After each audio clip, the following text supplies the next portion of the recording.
Welcome to our channel. నేను యజ్ఞమూర్తి. ఇప్పుడు మన ముందు ఒక గౌరవప్రదమైనటువంటి వ్యక్తి ఉన్నారు. అనేక సినిమాలకు చిన్న పెద్ద తేడా లేకుండా, చిన్న హీరో పెద్ద హీరో అనే తేడా లేకుండా అందరితోటి పనిచేసి ఎంతోమంది దిగ్దర్శకులతో ట్రావెల్ చేసి గొప్ప గొప్ప మాటలు రాసి ఎంతో గొప్ప పేరు సంపాదించుకున్నారు.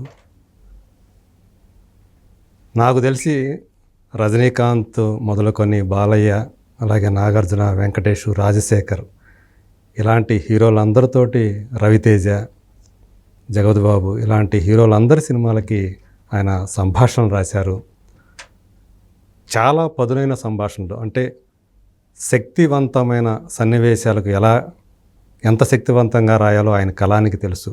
అలాగే ఒక ఫ్యామిలీ ఎమోషన్స్కి ఎంత మనసుకి హత్తుకునేలా సంభాషణ రాయాలో ఆయన కళానికి తెలుసు. నిజంగా చెప్పాలంటే ఒక సవ్యసాచ్యానే చెప్పాలి. సో అలాంటి విభిన్న తరహా చిత్రాలకు తనదైన శైలిలో సంభాషణ రాసి తనదంటూ ఒక ముద్ర వేసుకున్నారు. ఆయనే మరుధురి రాజా. ఇప్పటికి మీకు చాలామందికి తెలిసే ఉంటుంది. యజ్ఞంలో ఆయన రాసిన సంభాషణలు కానీ, సూర్యవంశంలో రాసిన సంభాషణలు కానివ్వండి, అలాగే ఒక ప్రేమ కథా చిత్రాలు, నువ్వు వస్తావని లాంటి సినిమాలకు ఆయన రాసిన సంభాషణలు కానివ్వండి, మనం మర్చిపోలేనివి. ఇప్పటికీ ఆ సినిమాలు మనం చూస్తూ ఉంటే, ఆ సంభాషణ కొన్ని వింటూ ఉంటే కొన్ని చోట్ల మనకి ఒళ్ళు పులకరిస్తుంది. ఒక్కోసారి ఉద్వేగంతో ఊగిపోతాం, ఒక్కోసారి ఉత్తేజంతో ఇదైపోతాము. అలాంటి ఒక గొప్ప రచయిత ఈరోజు మన స్టూడియోలో ఉన్నారు. ఆయన ఇప్పుడు ఏం చేస్తున్నారు, ఆయన ఏం వ్యాపకం ఇప్పుడు అంటే, ఈ మధ్యకాలంలో ఆయన కనిపించట్లేదు, సినిమాల్లో ఆయన పేరు కనిపించట్లేదు. అసలు ఏం చేస్తున్నారు ఇప్పుడు ఆయన? నమస్కారం అండి. మిమ్మల్ని నేను అంటే సాధారణంగా అన్నయ్యనే పిలుస్తాను.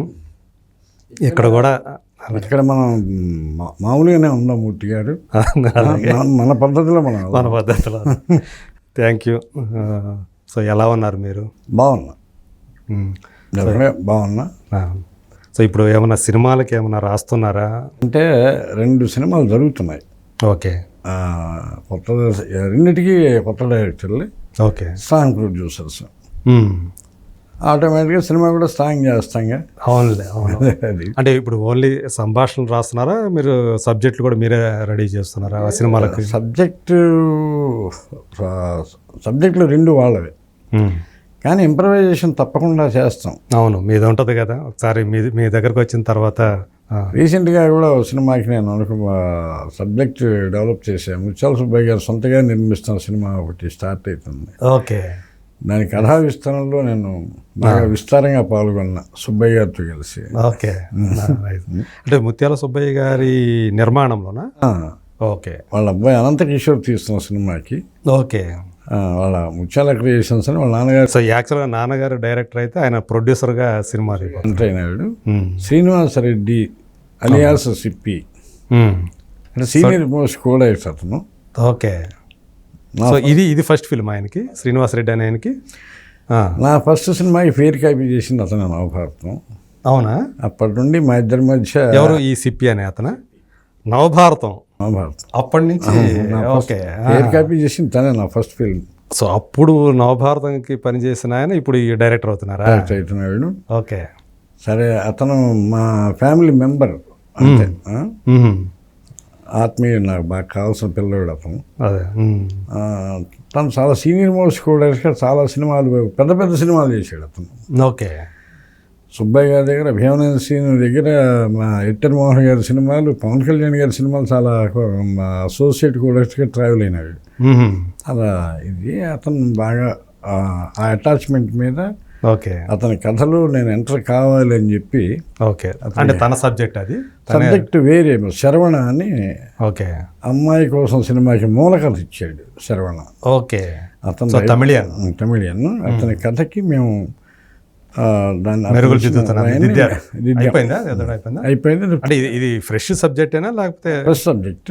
రేపు 9వ తారీఖు ఆగస్టు 9న ఓపెనింగ్ కూడా. అవును, ఈ మధ్య నేనైతే అనౌన్స్మెంట్ అయితే చూసా, దానికి సంబంధించినటువంటి అనౌన్స్మెంట్. ఇలా ముత్యాల సుబ్బయ్య గారి అబ్బాయి నిర్మాతగా మారుతున్నాడు అనేది ఈ మధ్య న్యూస్ వచ్చింది కదా.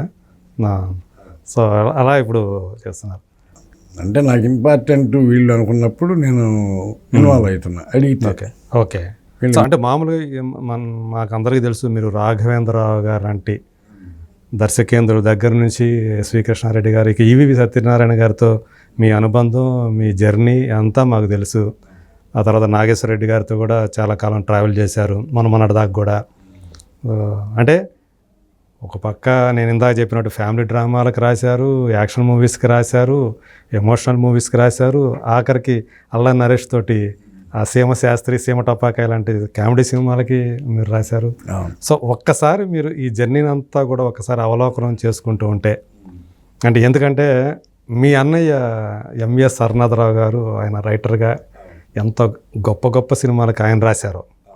ఒకప్పుడు అభ్యుదయ సినిమాలకి సంభాషణ రాయాలంటే ఎంవిఎస్ అరుణాథరావు గారు అన్నంత పేరు ఆయన ఉండేది. సో మీరు ఆయన స్వయాన తమ్ముడు, సొంత తమ్ముడు మీరు. అంత అంటే సాధారణంగా ఒకరంత పేరు తెచ్చుకుంటే ఇంకొకరు మళ్ళీ అదే రంగంలో, పైగా మీరు వేరే రంగం కాదు, సంభాషణలే మళ్ళీ మాటల రచయితగానే మీరు కూడా మీదైన శైలిలో మాటలు రాసి పేరు తెచ్చుకోవటం అనేది, ఇదంతా తలుచుకుంటే ఏమనిపిస్తుంటుంది మీకు? అంత చాలా అంటే ఒక ట్రావెలింగ్ జరిగింది, ఒక మహాప్రయాణం జరిగింది. అంటే నాకన్నా మహాప్రయాణాలు చేసిన వాళ్ళు అట్లాగే ఉన్నారు. నాది కూడా నా జీవితంలో నాకది మహాప్రయాణం. డిఫరెంట్ వేస్లో అట్లా డైమెన్షన్స్ తీసుకుంటూ, టర్నింగ్లు తీసుకుంటూ వెళ్ళిపోయింది సినిమా. ఓకే. నేను అన్నయ్య గారి లాగా ఫస్ట్ నా నాటకాలన్నీ రెవల్యూషనరీ నాటకాలు. అవును. మహారథం కదిలింది, బాధాసర్పదస్తులు, ఏవేవో రాసేసామండి కాలేజీలో. అంతా ఎమోషనల్, రక్తం ఉడకటం, మాంసం ఇవి తప్ప ఉండేవి కాదు. అదే మెల్లగా కాలేజీలోనే లవ్ డ్రామాస్ రాయాల్సి వచ్చిందండి, ప్రేమ నాటికలు. ఓకే. రాశాను, ఏజ్ కాబట్టి రాస్తాం. అదే అంటే అప్పుడు ఏమైనా స్వీయానుభవాలు కూడా ఉండేవా? ఎందుకుండవు, అదే మరి ఉంటాయి కదా. మనిషిగా ప్రేమ కథ లేకుండా. అవును, ప్రేమ కథ ప్రతి వాడిని తలనివెడుతుంది. అవునా. తొలి ప్రేమలు ఉంటాయి, తొలి ప్రేమలు మళ్ళీ తొలి ప్రేమలు ఫైల్ అయిన తర్వాత మళ్ళీ ప్రేమలు ఉంటాయి. మళ్ళీ ప్రేమలు చాలా ఉంటాయి. నేను ఫస్ట్లో తొలి ప్రేమ ఒకళ్ళనే ప్రేమిస్తాం ప్రపంచంలో అనుకుంటుండేవాడిని. తర్వాత అర్థమైందంటే అప్డేట్ కాని వాళ్ళు అలా చేస్తారు. చాలామందిని ప్రేమించవచ్చన్న, ప్రేమించే వయసు దాటిన తర్వాత తెలిసింది మాకు. ఓకే. అయితే నేను 30 మందిని ప్రేమించేవాడిని. అప్పటికి నాకు తెలియలే. అంటే పెళ్ళికి ముందు మీకు ఎన్ని ప్రేమలు ఉండొచ్చు? నేను ఇప్పుడు 2 పద్ధతులు ఉన్నాయి మూర్తి గారు. సెల్ఫ్ డబ్బా కొట్టుకోమంటారా, కల్పించి చెప్పమంటారా? కల్పించి నేను ఒకళ్ళనే ప్రేమించా. ఓకే. నన్ను ముగ్గురు ప్రేమించాడు. అవునా? ఓకే. పెళ్ళికి ముందు సరే, పెళ్ళెప్పుడు కూడా అది ప్రేమ అనే కన్నా ఒక ఆత్మీయ స్నేహంతో చేసుకున్నా, అది ప్రేమగా మారింది. ఇప్పుడు దాంపత్యం అయిన తర్వాత ప్రేమ లేదు, బాధ్యత ఉంది. డ్యూటీ, బరువు, భయం, ఆందోళన, ప్రేమ అలా మారిపోతుంది అన్నమాట కాలగమనంలో. సో అప్పుడు కాలేజీలో మళ్ళీ ఆ నాటకాలను ప్రేమ నాటకాలు రాశా. అనుకోకుండా నేను సినిమా రైటర్ అయితే ఎక్స్పెక్ట్ చేయలే, కావాలని కూడా అనుకోవాలని నేను. అంటే అప్పటికే అన్నయ్య ఆల్రెడీ రైటర్ కదా. నేను ఫైనల్ డిగ్రీకి వచ్చేటప్పుడే అవుతున్నాడు ఆయన. ఓకే. నాకేంటంటే లెక్చరర్ని కావాలని కోరిక నాకు. అసలు ఈ లైన్లోకి రావాలని లేదు. మా 3 అన్నయ్య కామర్స్ లెక్చరర్, విజయవాడ శాతవాహన కాలేజీలో ప్రిన్సిపాల్గా కూడా రిటైర్డ్ అయినాడు ఆయన. ఓకే. అంటే 5 అన్నదమ్ముల్లో మీరు 4. నేను 4. పెద్దన్నయ్య హర్నారావు గారు, రెండో అన్నయ్య రామకృష్ణ పరమహంస నెల్లూరులో ఉంటాడు, 3 ఆయన వివేకానంద. ఓకే. శాతవాహన కాలేజీ విజయవాడలో రిటైర్డ్ అయినాడు, ఆయన లేడు ఆయన ఇప్పుడు. ఓకే. తర్వాత నేను గోవిందరాజ, లాస్ట్ వాడు సాయిబాబా. ఓకే. వీళ్ళలో 4 సాధువులు, సన్యాసులు బాబా. నేను ఒక్కనే రిచెస్ట్ గాడు గోవిందరాజ. అలియాస్ మరుసూరు రాజా. అదే. అట్లా రెవల్యూషనరీ నాటకాలు రాస్తున్నప్పుడు బాబురావు గారు మా పిలుపు మీద ఫస్ట్ జింజల్ గారి దగ్గరకు వచ్చాను. అంట కదా, అదే మీ నాటకం ఏదో రవీంద్ర భారతంలో అక్కడ చూశారంట కదా ఆయన. శ్రమదేవో భవ. ఆ నాటిక రెవల్యూషనరీ. అది చూసి ఆయన అదే శ్రమ అంటే అది శ్రామికులు కార్మికులు వీళ్ళ మీదే కదా అది. అంటే ఏదో ఒకటి చెప్పాలి, నాటకమైనా సినిమా అయినా అంటే కోరిక నాకు. ఆ నాటకం చూసి ఆయన నాతో నా దగ్గరికి రాకూడదు అన్నారు. అంతకన్నా అదృష్టం ఏమైనా ఉంటుందా సార్ అని చెప్పి వెళ్ళాను. ఇది ఏ సంవత్సరం? ఇది 82, 83లో. ఓకే. ఒక 1 year చేశాను, 3 సినిమాలు అసిస్టెన్స్ చేశాను ఆయనతో తిరుగుతూ. శ్రీవారికి ప్రేమలేఖ, పుట్టడి బొమ్మ, రావు గోపాలరావు. ఓకే. శ్రీవారికి ప్రేమలేఖ అంటే రామోజీరావు గారి సినిమా.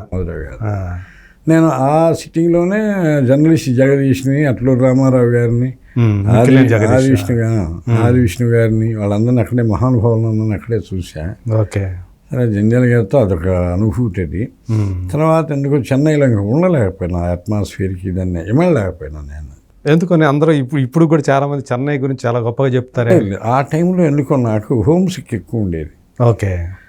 హోమ్ సిక్ ఎక్కువ. మన ఊరికి వెళ్ళిపోవాలి, ఇంటికి వెళ్ళిపోవాలి, ఇదే ఉండేదా ఒంగోలుకి? అంతే. అదేగా లెక్చరర్గా అవుదాం అనుకున్న వాడిని అనుకోకుండా ఉద్యోగం. అంటే యాక్చువల్ నాటకాలు రాయటంలో కూడా అన్నయ్య అది ఉందా?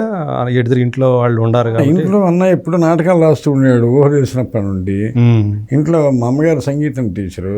ఓకే. ఆ రోజు ఇంట్లో పాట కచేరీలు జరుగుతుండేవి. అన్నదమ్ములు ఎవడో కూడా ఇంట్లో పాడుతూ కూర్చునేవాడు. ఓకే. చూసేవాళ్ళకంతా ఏదో మ్యూజిక్ కాలేజ్ అన్నట్టు ఇల్లు లాగా. అంటే అమ్మ ఏంటి ఏదైనా ఇన్స్ట్రుమెంట్ ఏమైనా వాయించేవాళ్ళ? హార్మోనియం వాయించేది. ఓకే. గవర్నమెంట్ గర్ల్స్ స్కూల్లో సంగీతం టీచర్ ఆవిడ. ఓకే. అంటే ఇంట్లో ఆమె హార్మోనియం వాయిస్తుంటే మీ అన్నదమ్ములు ఎవరో ఒకరు కూర్చొని పాటలు? లేదు, మా అమ్మ కొన్ని సమయాల్లో వాయించేది. మేమేంటంటే ఇండివిజువాలిటీలు ఎక్కువ కదా మాకు. ఎవడన్నా ఇంట్లో ఒక పాట పాడి వెళ్ళిపోగానే రెండో వాడు వెళ్తారు, ఇంకో పాట వేరే బయట వెళ్ళిపోతుండేడు. మా అమ్మకేం అయోమయం ఉండేది, ఒక్కొక్కడు ఒక పాట పాడుతున్నాడు వీడని. అంటే తగ్గేదే లేదు అనమాట ఎవరి కాళ్ళు. నువ్వు పాడావా, అయితే నేను కూడా ఒక పాట పాడాలి.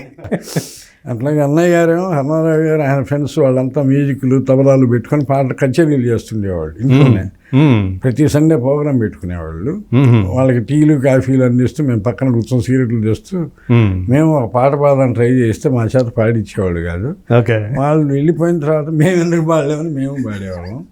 అట్లాగే హర్నారావు గారు కూడా రాయటం, నైట్ టైం కూర్చోవటం, రాయటం, రిహార్సల్ చేయటం చూసి మనం రాద్దామనే ఒక ఉత్సాహం వచ్చేసి మా ఫ్రెండ్స్ బ్యాచ్తో కలిసి తిరుగుతూ మా ఫ్రెండ్స్ అన్నారు, నువ్వు రాయరా మనం ఒక నాటకం వేద్దాం. అలా చిన్న 14 ఏట ఒక నాటికి రాసి చిన్నది. అంటే ఆయన అంటే ఎంఎస్ హరినాథరావు గారికి ఆ వామపక్ష భావాలు ఉండి వాటిలో తిరగటం ఇదంతా కూడా ప్రజానాట్య మండలిలో తిరగటం ఇదంతా ఉంది కదా. సో అందుకని ఆ భావజాలంతో ఆయన రాసేవాళ్ళు. మీకు అది ఉందా ఆ భావజాలం మొదటి నుంచి? మీకు కూడా ఉందా? దానికి భావజాలం ఒక రకమైనటువంటి చైతన్య పరమైనటువంటి భావాలు రావడానికి ప్రజానాట్యం అంటే అక్కర్లా. ఆ వయసే అలాంటిది. అదే ఉడుకు రక్తం. ఆ వయసులో అందరి పట్ల ప్రేమ, సమభావన, అందరు ఎందుకు ఇలా ఉన్నారని ప్రశ్న, అందరూ ఒకటి ఎలా చేయాలనేది ఆ వయసు ప్రభావం. అంటే మీరు ఏ టైంలో ఒంగోలులో చదువుకున్నారు? నేను ఆల్మోస్ట్ ఎలిమెంటరీ స్కూల్ అక్కడే జరిగింది. ఓకే. కానీ ఒకప్పుడు ఆ ప్రాంతం, ఒంగోలు ప్రాంతం కూడా చాలా గొడవలకి బాగా ఎక్కువగా, అంటే ఓ పక్క ఇటు ప్రజానాట్య మండలికి సంబంధించినటువంటి కార్యక్రమాలు విరివిగా జరుగుతూ ఉండేవి 80s నాకు తెలిసినంతవరకు. ఇంకో పక్క చూసుకుంటే ఆ టైంలో అల్లర్లు కూడా బాగా ఎక్కువగా జరుగుతూ ఉండేది. ఎప్పుడు వారానికో లేదా 2 వారాలకో ఏదో ఒక చోట దొమ్మి జరగటము, కత్తిపోటు జరిగినాయని ఎప్పుడు వింటూ ఉండేవాళ్ళం. అవన్నీ అక్కడ 5-6 రాజధానులు ఉన్నాయి అన్నిటికీ గొడవలు జరగడానికి. ఒక్కొక్క ఏరియా గ్రూప్ వార్స్ ఉండేవి. అంటే మీరు ఈ అన్నీ కూడా చూసారా ఎప్పుడన్నా ఈ గొడవలు? కొన్నిటికి సాక్ష్యాలు చూడటం, వాళ్ళు మాట్లాడుకునే విధానాలు. వాళ్ళలో కొంతమంది మా ఫ్రెండ్స్ ఉన్నారు, జూనియర్స్ ఉన్నారు. అందులో మాకు మా ఏరియా గద్దలగుంట ఏరియా. అవును, ఆ గద్దలగుంటకి చాలా పేరు కదా ఇలాంటి వాటికి. అక్కడ నుండి వీరోచిత గాథలు అక్కడ నుండి ఒక్కొక్క చోట ఒక్కొక్క ఏరియాలో ఉన్నాయి. ప్రతి చోట జయరంటకి వస్తే అందరూ గద్దలగుంట వాళ్ళే వచ్చేవాళ్ళు. ఇటు అన్ని ఏరియాలో ఒక్కొక్కటని కాదు, మిరియాలపాలెం, కబడ్డీపాలెం, క్లవ్పేట, యాదవరాజులపాలెం, లాయర్పేట, బస్ స్టాండ్ సెంటర్స్, అందరూ డిఫరెంట్గా వాళ్ళకి వార్స్, గ్రూప్స్, గందరగోళం, ఆధిపత్య పోరు, రకరకాల వ్యక్తిగత కారణాలు ఎన్నెన్నో వాటిలో జరుగుతూనే ఉండేవి. వాళ్ళలో సో వీటి మధ్య పెరిగారు, చూశారు కళ్ళ ముందు. ఓకే. చాలామంది హంతకులు వాళ్ళు వీళ్ళు వాళ్ళలో కొంతమంది నాకు పరిచయస్తులు నాకు వాడు హంతకుడు కాలేదు కానీ నాకు బెస్ట్ ఫ్రెండ్ ఒకడు ఉండేవాడు అక్కడ. తర్వాత వాడు అక్కడ ఉండకుండా వెళ్ళిపోయాడు. ఇప్పుడు పేర్లు చెప్పినా బాగుండదు. వాళ్ళ పిల్లలంతా చక్కగా చదువుకొని ఐటీ జాబ్స్ చేసుకుంటున్నారు వాళ్ళు. మా మామ ఇట్లా చెప్తున్నాడు టీవీలో, మా నాన్న కూర్చి అంటారు వాళ్ళు. నిజమే. వాళ్ళలో ఆ మధ్య ఒక 6 ఏళ్ల క్రితం ఒక హంతకుడు కనపడ్డాడు నాకు. అరే అట్లా ఉన్నాడు, బాగానే ఉన్నా మామ. అరే నేను ఒక్కడిని బతికున్న ఆశ్చర్యంగా లేదు నీకు అన్నాడు. ఓకే. ఆ బ్యాచ్లో అతను ఒక్కడే ఉండారు అనమాట. బ్యాచ్లో నేను ఒక్కనే బతుకున్నాను, నీకు ఆశ్చర్యంగా లేదంటరా, నేను ఎట్ట బతుకున్నాను అన్నాడు. నీ అదృష్టంలో బతుకున్నా అక్కడ మిగిలిన జీవితం అంటాను. సారీ ఏ మాట మాట్లాడి అదే చెప్తున్నా, ఇది బూత్ మాట అయినా అదే ఇకనే జాగ్రత్తగా బతకరా అన్న. అదే ఇది మనకి క్రాక్ అని ఒక సినిమా వచ్చింది తెలుసు కదా, రవితేజ్ తోటి, గోపీచంద్ తీసాడు, మల్లేని గోపీచంద్. అందులో కటారి కృష్ణ కథనే ఆయన అందులో చెప్పడం జరిగింది. తెలుసా మీకు అది? కటారి కృష్ణ కూడా మీకు తెలుసా? పరిచయం లేదు, చూశాను చాలాసార్లు. ఓకే. మీరు క్రాక్ సినిమా చూసారా? చూసా. చాలా వరకు అది వాస్తవంగానే అనిపించింది అక్కడ ఉన్నదంటే. అంటే ఈ సినిమాటిక్గా మార్చుకోవచ్చు కానీ సినిమాటిక్గా ఎక్కువగా మారింది అంతే. అదేలే, ఎక్కువగా మారింది. పూర్తిగా తీసుకోవాలి, ఆ పేరు ఒక్కటే. అదేలే. కానీ అలాంటి దొమ్మిలు కానీ అవన్నీ కూడా అప్పట్లో అలా జరిగి, అంటే వాళ్ళ సైడు న్యాయం వాళ్ళది, వీళ్ళ సైడు న్యాయం వీళ్ళది, అట్లా ఉంటుంది కదా. అవును. అది పూర్తి కటారి కృష్ణ జీవితం ఆధారంగా మాత్రం పూర్తిగా కాదు. అది బయోపిక్ ఏం కాదు, ఆ క్యారెక్టర్ ఇన్స్పిరేషన్ అనుకుంటా. పేరు, ఆ పేరు యొక్క పవర్ఫుల్ ఇది, ఆ పేరులో ఉన్నది. కొన్ని ఇన్సిడెంట్స్ అప్పుడు జరిగిన, ఒంగోలులో జరిగిన డిఫరెంట్ ఇన్సిడెంట్స్ అక్కడక్కడ జరిగినవి, కొన్ని అక్కడక్కడ వేటపాలెం ఆ సైడ్ ఈ సైడ్ జరిగిన ఉన్నాయి కదా. అట్మాస్ఫియర్స్ వేటపాలెం కూడా చూపించారుగా. ప్రత్యేకించి ఏంటంటే ఆ వాతావరణంలో ఉన్న ఇన్స్పిరేషన్సే తప్ప అది ఏ వ్యక్తిని కూర్చి ప్రత్యేకించి తీసింది కాదు.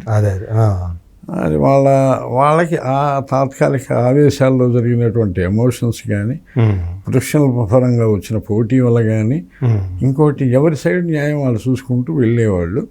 వాళ్ళలో దాదాపు 170 మంది ఈరోజు జరిగిన దానికి బాధపడుతున్న వాళ్ళు కూడా ఉన్నారు. అది నాకు తెలుసు. ఓకే. అంటే అప్పుడు అలా చేయకుండా ఉండాల్సిందే అనుకునేవాళ్ళు, ఎందుకు చేశామా అని చెప్పి బాధపడేవాళ్ళు. అవును. ఎందుకంటే ఆ రిఫ్లెక్షన్స్ మళ్ళీ తర్వాత వాళ్ళ పిల్లల మీద వాళ్ళ మీద పడుతుంది కదా. ఖచ్చితంగా వాళ్ళు, నేను ఇప్పుడు ఎవరన్నా ఏరియాలో రౌడీలు దాదాలు అది ఇదని నాకు ఎప్పుడన్నా ఎక్కడన్నా ఏదైనా ఊరు వెళ్ళినప్పుడు తారసపడుతున్న వాళ్ళు చూస్తే అనిపిస్తుంది, వీళ్ళు అదేదో ఇప్పుడే తెలుసుకుంటే బెస్ట్ కదా. అవును. రేపు ఎలా ఉండబోదు భవిష్యత్తు. ఎందుకంటే మనకు కనపడుతూనే ఉంటుంది. అంటే గతంలో ఎవరైతే అలాంటి పనులు చేశారో వాళ్ళ పిల్లల పరిస్థితి ఏంటి, వాళ్ళ మీద వాళ్ళు కూడా అనివార్యంగా కొంతమంది దాంట్లో దిగాల్సిన పరిస్థితి. కుటుంబాలు, పిల్లలు నాశనమైపోతారు. అవును. ఒకటే గుర్తు, హంతకుడు ఒకడు పొరపాటునో ఎమోషన్లోనో కసితోనో ఇగోతోనో ఏదో కారణం వల్ల ఒకడు హంతకుడు కావచ్చు. వాడు హంతకుడు అయిన తర్వాత నుండి వాడు అంతకుముందు ఉన్న ధైర్యం ఉండదు. ఆ రోజు నుండే వాడు భయపడటం మొదలు పెడతాడు. వాడు తన స్థానం నిలబెట్టుకోవటం కోసం హంతకుడు మూడ్లో తిరుగుతుంటాడు ఎప్పటి వరకు, చచ్చిపోయేదాకా. అదే మీరు ఒక సినిమాలో కదా 2 సినిమాలో రాశారు అది, కత్తితో మొదలైన వాడు కత్తితోనే చేస్తాడు పోతాడని. ఖచ్చితంగా. ఒకటేంటంటే 10 మందిలో కత్తితో మొదలైన 10 మంది జీవితంలో కనీసం 6 కత్తితో పోతాయి. మిగిలిన 4 కత్తితో పోకపోయినా పోయినంత భయాందోళనతో పోతాయి. అదే వెంటాడుతూనే ఉంటుంది, అది అంతా కూడా ఎప్పుడు కూడా వెంటాడుతుంది. మీరు యజ్ఞంలో అనుకుంటా కదా రాశారు అది.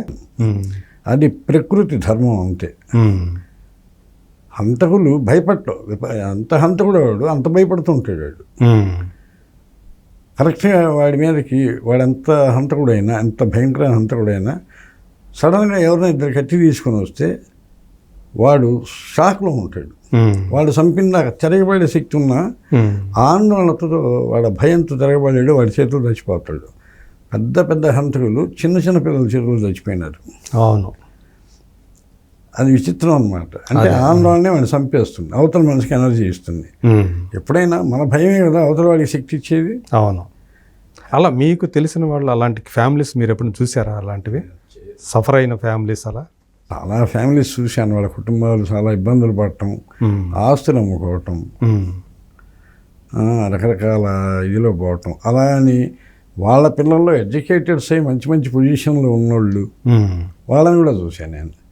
తెలివి తెచ్చుకొని మన ఇది కాదు అనుకొని అదే అదే అలాంటి వాళ్ళని కూడా చూశాను. అదే అంటే ఇంకా ఆ గతాన్ని వదిలిపెట్టేసేసి పూర్తిగా వద్దు మనం వేరే ప్రపంచం మన అంటే జనజీవన స్రవంతి సాధారణ జనజీవన స్రవంతిలో కలిసిపోవాలని కోరుకునేవాడు. మంచి మంచి ఉద్యోగాల్లో మంచి మంచి చోట సెటిల్ అయినారు. నేను ఇప్పుడు వాళ్ళ పేరు చెప్తే వాళ్ళ పిల్లలంతా బాగుండాలి. అవును, నాతో బాగుంటారు వాళ్ళంతా. మనం ఇప్పుడు చెప్పి మనం వాళ్ళని అంటే ఎప్పుడైనా మీరు అనివార్యంగా అలాంటి ఘటనలో ఇన్వాల్వ్ అవ్వాల్సిన పరిస్థితి ఎప్పుడైనా వచ్చిందా? ఎందుకంటే మీ స్నేహితులు ఉన్నారు కదా. 2-3 సార్లు వచ్చింది నాకు. ఎట్లా? ఏముంది, మావాడు ఒకడు ఉన్నాడు, నేను పేరు చెప్పదలుచుకోలే. నైట్ 12 గంటలకు ఏదో ఇష్యూ వచ్చేవాడికి వాడు ఒకటి కొట్టడానికి వెళ్ళాడు. నేను వద్దు, వెనక్కి వెళ్దాం, ఇప్పుడు వద్దన్నా. అంటే కాదు, వెళ్ళాల్సిందే అన్నాడు. నీవు అంత పెరిగిన ఎక్కడొకైతే నువ్వు రాబాక డబ్బే అన్నాడు. కాదురా, 1 గంటకి ఎందుకు మీటింగులు, రేపు మాట్లాడుకోవచ్చు, రేపు ఏదైనా చేయొచ్చు, నువ్వు వచ్చేసి. వాడంటే ఆ ఏరియాలో టెర్రర్ అందరికీ. కానీ వాడితోనే ఒక సమస్య వచ్చింది. ఆ సమస్యను నేను చెప్పకూడదు. వాడికి ఒక సమస్య వచ్చింది, పౌరుషం వచ్చింది ఒక విషయంలో. వాడు వెళ్ళాడు, అక్కడ ఉన్న 4-5 ఉన్నారు, ఎక్కువ మంది ఉన్నారు, 7-8 మంది ఉన్నారు. వెళ్ళాడా? నేను కూడా వెళ్ళా పక్కన. ఎక్కడికన్నా ఇద్దరం వెళ్తుండేవాళ్ళం నైట్ టైం. మీరు వద్దు అంటేనే వెళ్ళారు. ఇప్పుడు వద్దన్నా, అది భయంతో కాదు, ఇది టైం కాదని. అందరూ తాగుంటారు. అవును, అక్కడ అవతల ఎంతమంది ఉంటారో తెలియదు. ఏంటో వీడంటే వాళ్ళు భయపడతారని నాకు తెలుసు. వీడు ఎలాగైనా భయపడతారని తెలుసు. అలానే మనం అంటే భయపడతారని ఈ టైంలో ఎందుకు వాళ్ళు ఇళ్లలో ఉన్నారో ఎందుకు ఇప్పుడు కాదంట. నేను నన్ను తిట్టాడు, పిలిచినా కూడా బేపన్నా కూడా కానీ నీ అమ్మాయి వెళ్ళా. అదే అదే వాళ్ళు ఎవరు తిరగబడ్డ అనుకున్నా. వీడు వెళ్ళి అడిగాడు, ఇట్లా అన్నారు పలానా వాళ్ళతో నిజమేనా? అదేదో లేడీస్ వ్యవహారం. ఇప్పుడే పక్కన ఉండి నువ్వు గొడవకు వచ్చావా రాజీకి వచ్చావా అన్నాడు. మీతో రాజీ అంటే అని బూత్ మాట్లాడు, మన పెళ్లి మని కొట్టాడు. నేను షాక్. వాళ్ళు మొత్తం వీడి మీద పడ్డారు. అది పెద్ద సెంటర్లో 1 గంట అయిందిలే. ఏ ఏరియా అది? ఒంగోలులో కోల్ సెంటర్. వాళ్ళు చుట్టుముట్టేశారు. దాదాపు ఎక్కువ మంది ఉన్నారు, 8 మంది దాకా ఉన్నారు. నేను అర్థం లాగేస్తున్నాను అసలు. వీడు మామూలు వీడు ఫైటరే, వాళ్ళు తెగబడిపోయినారు. వీడంటే ఎక్కువ మంది ఉంటారు కదా, ఎక్కువ మంది ఉన్నారు. వీడేం చేశాడంటే ఆ టైంలో మాకు షాపులు కూడా తెలిసి ఉంటాయి దగ్గరలో, కొన్ని కూల్ డ్రింక్ షాపులు కూడా ఉంటాయి. వీడేంటంటే ఒక్కసారి అందరిని ఇట్లా ఇదిలించుకొని పక్క పెరిగెట్టాడు. నేనేదో ఒకళ్ళిద్దరిని లాగుతుంటే ఈడ మధ్యలో వీడొకళ్ళు అడ్డం వస్తున్నాడు, నన్ను పట్టుకున్నారు. పట్టుకోగానే వాడు పోయి ఒక 2 కూల్ డ్రింక్ సీసాలు సోడా తీసుకుని ఇసిరి పారేసాడు వాళ్ళ మీద. వరంలో అని ఇసిరేసాడు. కూల్ డ్రింక్ సీసా పాలు కొడుతున్నాడు. అది పగిలితే వాడు చచ్చిపోయాడు ఆ రోజు. వాడు పగిలితే చచ్చిపోయాడు, అంతే కదా. వాడి సంగతి తెలుసు వాళ్ళకి. వాడు ఎవరిని చంపకపోయినా గీతన్న పెట్టి వదులుతాడు, ఎక్కడ పెట్టకూడదు అక్కడ పెడతాడు. ఏమంటే నన్ను వదిలేసి ఆడి మీద పడ్డాడు. పైన ఒకటేమో కూల్ డ్రింక్స్ ఇట్లా పెట్టారు, ఇట్లా పట్టుకున్నారు, నేల మీద చేయి పెట్టి రాయి నేసుకొచ్చి కొట్టేస్తున్నారు ఆయన. నేనేమో ఆ కొట్టంలో ఆయన లాగుతున్నా అందరినీ. ఏంటంటే నాకు తెలియదు అది. పక్క లాగేసి ఇసిరేసి వాడు ఒక్కసారి అందరిని ఇసిరే వచ్చేరా అన్నాడు. వెళ్ళిపోయాను పరిగెత్తుంటే అట్లా జాగింగ్ చేసినట్టు. వెళ్తుంటే ఒక రిక్షా ఉంది, ఆ రిక్షా ఎక్కేసి పోనీరా అన్నాడు. వేరే సెంటర్కి వెళ్ళాం, మిర్యాలపాలెం ఒక సెంటర్ ఉంది అక్కడ. అక్కడికి వెళ్ళి అక్కడ ఆల్రెడీ వాళ్ళంతా డ్రైవర్స్ కొంతమంది, వాళ్ళు నైట్ అక్కడ మేలుకొని ఎక్కువ మంది తిరుగుతుంటారు. వాళ్ళలో వీడి ఫ్రెండ్స్ నాకు పరిచేసి మా షాప్ ఉండేది అక్కడ మీటింగ్ పెట్టారు. వాళ్ళ అసెంబ్లీ సమావేశంలో ఏం తెలియందంటే, ఇది ఆడపిల్ల విషయం, నువ్వు గొడవ అయింది, నువ్వు పట్టించుకోబాక, మాకు వదిలి పేర్లు చెప్పే కదా మేము చూసుకుంటాం. నేనన్నా వీడితో మొదలు రెడీ చెప్పాను, నాన్ సెన్స్ వద్దురా అంటే ఈడేమోగా దూసుకొని వెళ్ళిపోయినాడు పుడింగ్ లాగా. పగలైతే వాళ్ళే భయపడేవాళ్ళు, మందులో ఎవడు లెక్క చేయడు అక్కడ. అంతే కదా, తాగిన ఉంటే ఇంకా అంతే కదా అనుకున్నాం. అయిపోయినాయి. మరో రోజు ఏదో వీడి నాన్న వాళ్ళందరూ ఏదో జరిగిపోయింది. వాళ్ళ నాన్న తర్వాత మేము చోట కలిస్తే తిట్టాడు, రే చదువుకునేవాడు రా, నేను మామ అనేవాడిని, నీకెందుకు రే నా కొడుకుతో స్నేహం ఇందిరా అన్నాడు. కాదు మామ, వాళ్ళ అనవసరంగా కూడా కూర్చాడు, సరే అయిపోయింది. అదేదో దిద్దుబాటు సర్దుబాటు మళ్ళీ ఏదో తిరిగి అట్లా జరిగింది. ఆ ఇన్సిడెంట్ నేను చూసినప్పుడు గుర్తొచ్చినప్పుడు ఖచ్చితంగా ఆ రోజు మళ్ళీ జరిగేది అది వాడే చేసేవాడు. అదే అదే అంటే అది ఆ సీసా పగలక ముందే వీళ్ళు పోయి అతని మీద పడటం వల్ల అది ఆగింది. అది గనక సీసా కరెక్ట్గా పగిలితే అప్పటికి కొంచెం పగిలింది, వాళ్ళకి అర్థమైపోయింది వీడు వేసేస్తాడు. ఇంకా కూలింగ్ సీసా ఏముండదు, మామూలుగా ఉంటుంది కదా. నాకు తలుచుకున్నప్పుడల్లా ఎందుకు ఇలా జరిగింది, నిజంగానే ఆయన అన్నట్టు మనం చదువుకునేవాళ్ళం ఇలాంటి వాటిలోకి రాకూడదు కదా అని కాసేపు, కానీ వాడు బావా అనుకునేవాళ్ళం. వాడి వైపు కాక నేను స్నేహితుడి కోసం ఉండాలి కదా అని ఇంకొకటి మీమాంస ఉంటుంది. అలాంటివి ఒక 7-8 జరిగాయి నాకు. ప్రత్యక్ష సాక్షి. ఇంకా జరిగితే ఇంకా నేను ఆ టైంలో వెంట్రకవాసిలో అన్ని పక్కకి వెళ్ళిపోయింది. నేను తప్పించుకోవడం కదా, అవే వెళ్ళిపోయాయి. ఓకే, అందుకే ఈరోజు మీకు ఇంటర్వ్యూ ఇవ్వాలి కాబట్టి ఇవన్నీ అయ్యాయి. సో ఇలా అంటే మీరు కూడా తెలుసో తెలియక ఇన్వాల్వ్ అయ్యారు, వాటిలో అవ్వాల్సి వచ్చింది స్నేహితుల కోసం. అలాగే జరిగాయి. ఇవన్నీ కూడా తర్వాత కాలంలో మీరు రైటర్ అయిన తర్వాత ఉపయోగపడ్డాయా ఇవన్నీ కూడా? బాగా అన్నీ నాకు తెలియకుండా నేను చేసిన ట్రావెలింగ్లన్నీ నాకు హెల్ప్ అయినాయి. అదే మీరు సినిమా ఫీల్డ్కి వస్తామంటే అన్నయ్య ఎంకరేజ్ చేశారా? అన్నయ్య అంటే ఆటోమేటిక్గా ఎంకరేజ్ చేయటం అంటే ఆయన ఫస్ట్ నేను అడిగాను, ఎక్కడ అసిస్టెంట్ డైరెక్టర్గా చేర్చమని. కొన్నాళ్ళు ఆగన్నారు, వెయిట్ చేసే 1 సంవత్సరం. అంటే జంధ్యాల గారి దగ్గర చేరక ముందు సంగతే ఇంకా లాభం లేదు, మనమే ఇంటర్వ్యూ తీసుకోవాలని. అప్పుడు నేను నాటకం రాసుకొని వెళ్ళి జంధ్యాల గారి దగ్గర చేసి మళ్ళీ వెనక్కి వెళ్ళి మళ్ళీ కొన్నాళ్ళ తర్వాత. అయితే మీరు సినిమా రంగంలోకి ఎంట్రీ ఇవ్వటంలో అన్నయ్య పాత్ర ఏం లేదు అప్పుడు, అన్నయ్య గారి పాత్ర. ఓకే, సో మీరే స్వయంగా వచ్చారు. మీరు మన కంచం మన కత్తి మన యుద్ధం. అదే సో ఫస్ట్లోనే మీరు పోకూరు బాబురావు గారు అంటే టి కృష్ణ గారు, ఎంవిఎస్ హరనాథరావు గారు కాంబినేషన్లో వచ్చిన సినిమాలు ఎవరు మర్చిపోరు. దాదాపు అన్నీ ఆయనేగా రాశారు, సంభాషణ అన్నీ కూడా టి కృష్ణ గారికి ఆయనే కదా. అవన్నీ కూడా చాలా వరకు ఈయన అందులో 5 సినిమాలు బాబురావు గారు ప్రొడ్యూస్ చేసినవి, ఒక వందే మాత్రం తప్పితే అనుకుంటా. సో అదే బ్యానర్లో, అలాంటి బ్యానర్లో మళ్ళీ మీరు రైటర్గా మొదలుపెట్టింది కూడా ఆ బ్యానర్ నుంచే కావటం ఎలా అనిపిస్తుంటుంది? నాకు హ్యాపీ అది. నవభారతం రాజశేఖర కదా దాంట్లో. అవును, నవభారతం తర్వాత మళ్ళీ ముత్యాల సుబ్బయ్య గారు డైరెక్టర్. నెక్స్ట్ అన్నయ్య చేశాడు అన్ని సినిమాలు. భారతనారి, ఎర్రమందరం ఆయన సొంత కథ. ఆయన అన్నయ్య భారతనారి కంటిన్యూ ఆయన సినిమాలు ఆయన చేసిన. నన్ను ఆయన కూర్చోబెట్టేవాడు, బాబురావు గారు కూర్చోబెట్టేవాళ్ళు. ఇంప్రవైజేషన్స్కి వాటికి సుబ్బయ్య గారు అందరం కలిసి కూర్చునేవాళ్ళం. బాబురావు గారి సినిమా అంటే మాకు ఏమవుతుందంటే, అప్పుడు మెయిన్ హరికథ బుర్రకథ చెప్తుంటే వెనక పక్కన చిరతలు వాయిస్తుంటారు. నాకు కూడా వంత క్యారెక్టర్ ఉండేది. ఆ తర్వాత మళ్ళీ నేను అమ్మాయి కోసం చేశాను సినిమా, బాబురావు గారు ఆయనతోటి. అమ్మాయి కోసం నెక్స్ట్ యజ్ఞం, రణం కంటిన్యూ నేను చేశాను. అవును, అంటే టి కృష్ణ గారు అబ్బాయి హీరోగా చేసిన సినిమాలకు మీరు రైటర్గా పనిచేయటం. అదే టి కృష్ణ గారితో మీకు అనుబంధం ఉండేదా? మీకు బాగా అనుబంధం. అన్నయ్య గారి కాలేజీలో చదువుతున్న రోజుల్లో అప్పుడు నాటక చూశాను. సంభవం కానీ స్టేజ్ మీద చూశాను ఫస్ట్ నేను. కృష్ణ గారు. ఓకే, అప్పుడు నాకు 9 ఏళ్ళు ఉంటాయి. 8-9 ఏళ్ళకి నాకు తెలుసు కాస్త ఈ కళాకారులు ఎవరెవరు అందరు చెప్తుంటారు కదా, కృష్ణ పాటలు బాగా పాడతాడు. నారదుడు వేషం వేసాడు అందులో. ఓకే, మహావిష్ణు వేషం మాదలంగారావు గారు వేసాడు.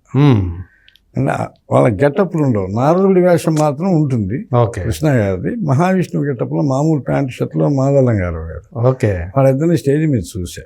నాకు 8 ఏళ్ళు ఉంటాయి అప్పుడు.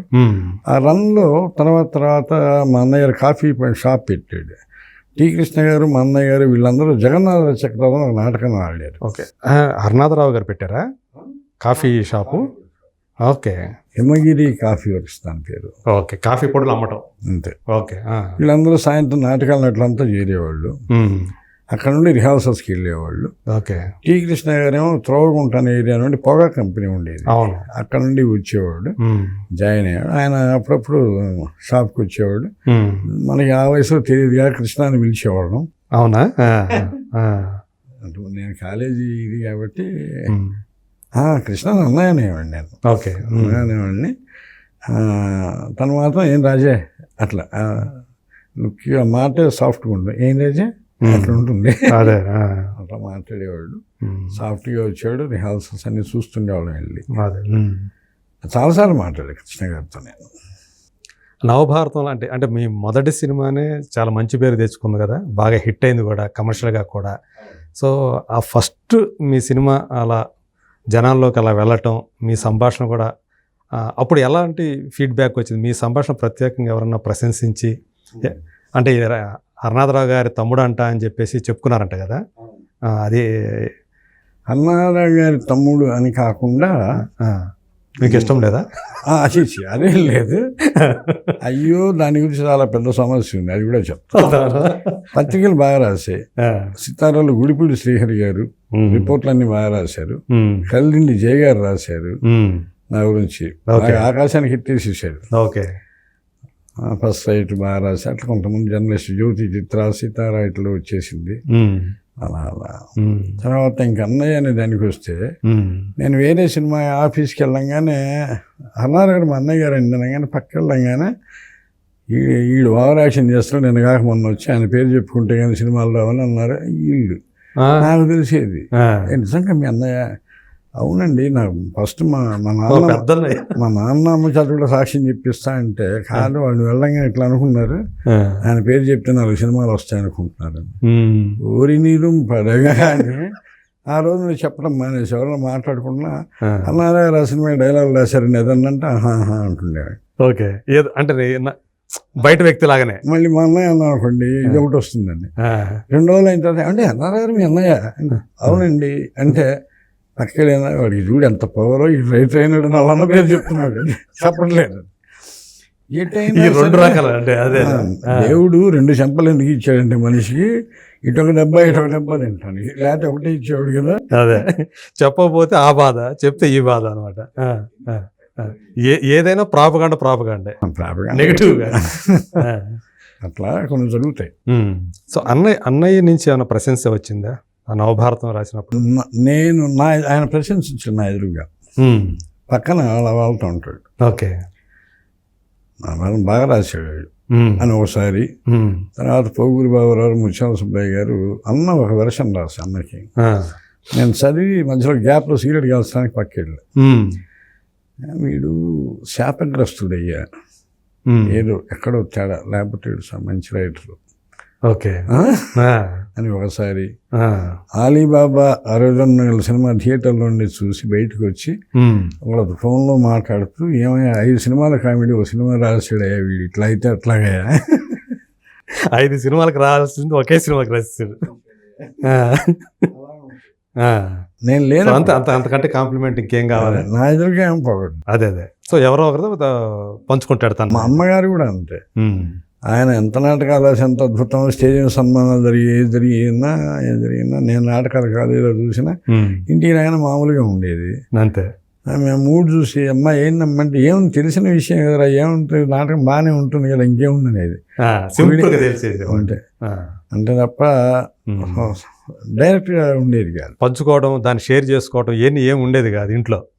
సబ్జెక్టుల పరంగా అయితే ఆ కథ ఎట్లా చేశారు, ఈ కథ ఎట్లా చేశారని మాట్లాడుకోవటమే ఉండేది. అంతే తప్ప నాకు ప్రశంస కానీ అది కానీ డైరెక్ట్గా ఎప్పుడు ఇవ్వలే ఆయన. అదేలే. మీకుండేదా అన్నయ్య అంటే ఒక పెద్ద అన్నయ్య కదా, పైగా పెద్దవాళ్ళు, ఇంట్లో పెద్దవాళ్ళు అంటే మనకి అంటే తండ్రి తర్వాత తండ్రి అన్నంత ఇది ఉంటుంది కదా. నేను ఇండస్ట్రీకి వచ్చిన దాకా ఆయన ఎదురుగా ఎప్పుడు కూర్చోవాలని నేను, అంటే ఒక భయము భక్తి ఉండేది. అంటే అప్పటికే ఆయనకి ఒక స్టేచర్ ఉంది కాబట్టి ఉంది. మొదటి పెద్దవాడని గౌరవం ఇంట్లో అందరికీ ఉండేది. నేను ఎందుకో తెలియకుండా ఏం జరిగేది అంటే నేను ఎప్పుడు నిలబడే మాట్లాడేవాడిని. ఎంతో ఇంకా అరగంట సేపు నిలబడి మాట్లాడాల్సి వచ్చినప్పుడు మాత్రం మెల్లగా కూర్చునేవాడిని. ఓకే. కూర్చొని ఎప్పుడు మాట్లాడేవాడిని కాదు, నిలబడే మాట్లాడిన ఆయన కూర్చొని ఉంటే అక్కడ ఉండేవాడిని, వెళ్ళిపోయేవాడిని. ఇండస్ట్రీకి వచ్చిన తర్వాత నాకు టెన్షన్ అయిపోయేది.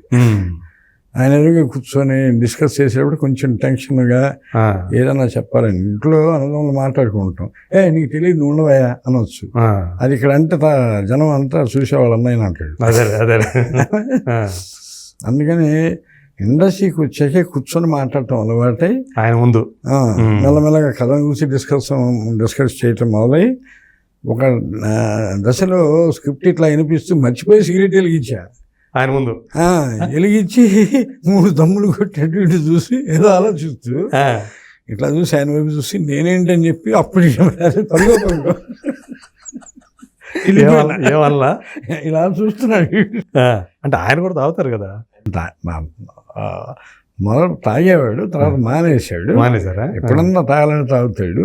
ఆయనకు అర్థం ఏంటంటే ఆ మూడు నేను చెప్పానే అన్న వీడు శాపగ్రస్తుడే అన్న ఆ టైంలోనే ఒక 30 సీన్లు టైమింగ్లో ఠక చదువుతూ వెళ్ళిపోయి అదే మూడులో అక్కడ ఆపి ఏదో బ్రేక్ చేసి మాట్లాడుతుంటే అవునండి అని ఇట్లా తీసేసి సిగరెట్ వెళ్ళి నేను దమ్ములు కొట్టి ఇట్లా చూసి ఏదో జరిగిందే అని, ఏదో జరిగింది ఈయన ఎదురుగా సిగరెట్ తాగాను నేను అడిగితే.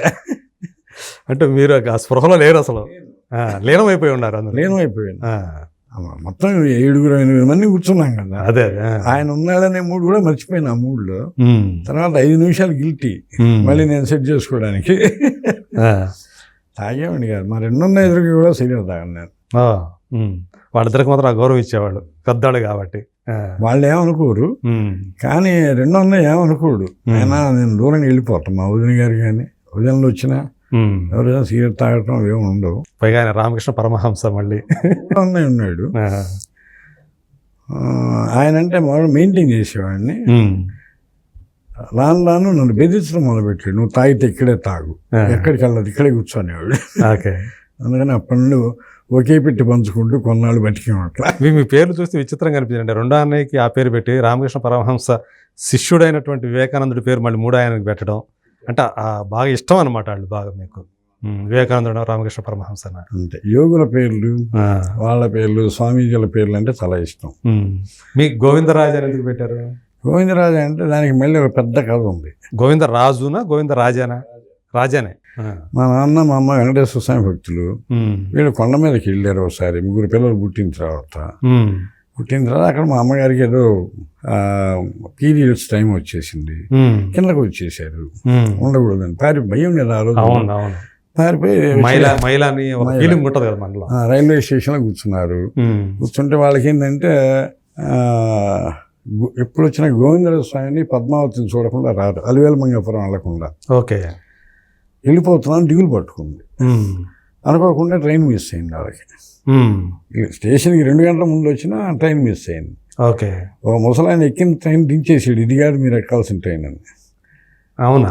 అది వాళ్ళు ఒక పనిష్మెంట్గా ఫీల్ అయినారు. వాళ్ళు అలాగే ఫీల్ అవుతారు కదా. ఓకే, అందుకని వాళ్ళు ఏమైనా మొక్కున్నారంటే ఆడపిల్ల పుడితే పద్మావతిని పెడతాం, మగపిల్లడు పుడితే గోవిందరాజాని పెడతాం అని మొక్కున్నారంట. అక్కడ నుండి మన కథ అన్నమయ్య జననం అని స్టార్ట్ అయింది. అట్లాగే అనమాట. గోవిందరాజా నేను అదే మా నాన్న వాళ్ళతో అంటుండేవాడు. నేను స్కూల్లో గోవింద అంటుండేవాళ్ళు. అల్లాడిపోయి ఇంటికి వెళ్ళి నన్ను ఆట పట్టిస్తున్నారు. గోవింద అంటే కామెడీ పేరు అనుకునేవాడు. 6-7 ఏళ్ల వయసులో. అదే గోవింద అంటే కామెడీ నేమ్, అది మంచి పేర్లు ఉన్నాయి కదా, ఎన్టీ రామారావు అలాంటివి పెట్టకుండా గోవింద అని పెట్టారు. నేను అన్న నయ్యం గోవిందం మన పెట్టలేదు, ఆడపిల్ల పుడితే. మనాళ్ళు ఎందుకు యాక్చువల్గా గోవిందుడి పేరు అంటే ఆయన వెంకటేశ్వరుడు పేరు, కానీ ఎందుకు మనాళ్ళు ఒక నెగిటివ్ దానికి అంటే గోవింద అంటే అంత అయిపోయింది అన్నట్టుగా దానికి వాడటం, ఎందుకో దానికి సింబాలిక్ వాడతాం. చిన్నప్పటి అలా చేసి ఒక దశ వచ్చాక చింత గోవింద అనేది ఎంత గొప్ప పేరు. అవును, ఎన్ని పాటలు అన్నమయ్య రాశాడు, మహాకవి క్షేత్రయ్య రాశాడు. అవును, మహానుభావులంతా చల్లగా నెలకొనవయ్యా మా తిల్లా గోవిందరాజు అనే పాట, ఎన్ని పాటలు ఉన్నాయో. అవును, తర్వాత అనుకోని సరే మా నాన్న కూడా అనేవాడు మధుసూరాజు బదులు గోవిందరాజు అని పెట్టుకుంటే ఇంకా ఇది ఉండేదేమో అంటే, కాలేనన్నా ఇప్పటి వరకు మనం తృప్తి పెడదాం, ఎక్స్ట్రా వద్దు, ఏమనుకున్నాడు అది ఇస్తాడు ఆయన. సో అట్లా మీ ప్రయాణం మొదలైంది. సో ఈ పెద్ద సినిమాలు అంటే మీరు అనుకున్నారా ఎట్లా అంటే వచ్చిన సినిమాల్లో యాక్సెప్ట్ చేస్తూ చేసుకుంటా వచ్చారా దాంట్లో ఈ సినిమా సపోజ్ ఒక 2-3 సినిమాలు మీ చేతికి వస్తే ఈ సినిమా చేద్దాం ఈ సినిమా చేద్దాం అట్లా అనుకునేవాళ్ళు వచ్చిన ప్రతి సినిమా చేసుకుంటూ వచ్చారు. మహాభారతం కాగానే ఇమ్మీడియట్గా నాకు మంచి మంచి ఆఫర్స్ రాఘవేంద్రరావు గారే ఒంటరి పోరాటం ఇచ్చారు, అగ్ని నాగార్జునతో కంటిన్యూ, వెంకటేష్ గారితో చేసింది ఒంటరి పోరాటం, అగ్ని ఏమో నాగార్జున గారిది. అక్కడ నుండి నన్ను నేను వెంటనే వచ్చింది అది పక్కనే నవభారతం వెంటనే రాఘవేంద్రరావు గారు పిలిచారు వచ్చేసింది. సూపర్. అక్కడ నుండి ఏమైందంటే నన్ను నేను అప్డేట్ అంటే చేంజ్ చేసుకోవటం. అంటే మీరు కొంచెం అంటే రాఘవేంద్రరావు గారు అంటే ఇక అప్పటికే చాలా ఆయన టాప్ కదా అప్పుడు. అంటే ఒకవైపు ఆయన ఇంకోవైపు దాసనారాయణరావు గారు వెళ్తున్నారు కదా. నేను చాలా చిన్నపిల్లవాడిని కదా. రాఘవేంద్ర గారు అంటే ఆయన ముందు ఆయన అలాగా అప్పటికి మీరు ఆయన సినిమాలు ఎన్నో చూసి ఉంటారు. అడవి రాముడు, వేటగాడు ఇట్లాంటి సినిమాలన్నీ అద్భుతాలు చూసి వచ్చిన వాళ్ళం కదా. ఆయన చూడగానే అసలు 2-3 రోజులు ఆయన చూస్తూ మనం కరెక్టేనా రాఘవేంద్ర గారేనా లేకపోతే ఇదే పేరు మీద ఇంకెవరన్నా ఉన్నారా అంత ఇది కదా. ఆయన దగ్గర కూర్చోవడం మామూలు విషయం కాదు. అందులో సబ్జెక్ట్ డిస్కస్ చేయటం, అది ఆయన ఎదురుగా కూర్చొని ఆయన చెప్పేవి వింటూ మనమే రెవల్యూషనరీ డైలాగ్స్ కంప్లీట్గా అడిగి పెట్టి కూర్చున్నాం. అదే అందులో అలవాటు పడి ఉన్నవాళ్ళ ఇందులోకి నేను స్టడీ చేసి రాఘవేంద్ర గారికి ఎలా రాయాలి అనేది మళ్ళీ ఒకసారి ఆలోచించుకొని మళ్ళీ దాని ప్రకారం వెళ్ళటం. మళ్ళీ ఆయన ఏం చెప్తున్నారో విని దాన్ని అర్థం చేసుకొని నన్ను నేను అడాప్ట్ చేసుకుంటూ కమర్షియల్ ఫిల్మ్కి మామూలు కాగలిగే మెల్లగా.